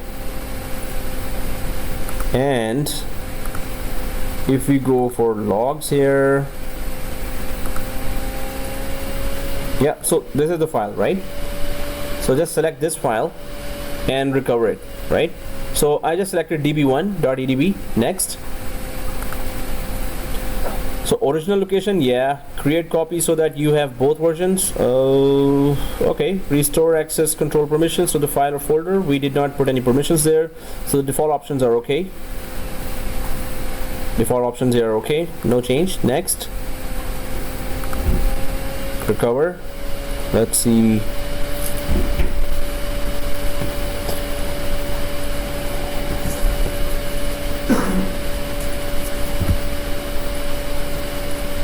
Completed. Well, it shows me completed. So close. If I go back to visit this file in E drive, yes, there's that db1.edb file there, database file, but just because of this file there, can we mount this file back in Exchange? So file is back, but if I go to server 1, so file in server 2 is back, and if I go to server 1 and there's a db1 which is dismounted, will it just mount because of, you know, recovering that file, or will it give us an error? So I'm back to the ECP, and if I go for DB1 and click mount, and yes,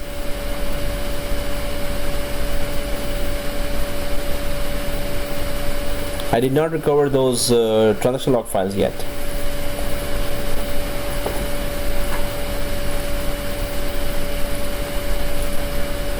Now it says failed to mount DB1, inactive manager, unable to mount database. It needs those log files. So I'm just gonna quickly recover those log files there as well, where they were. So I'll just go to server 2 here and recover again. This server, the backup is stored. Next, and files and folders again. It is still recovering. Okay, it's bringing me. Now the log files are there.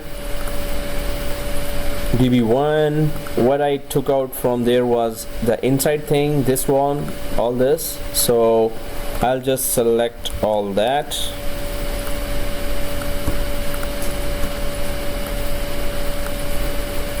Next, original location, yes. Recover.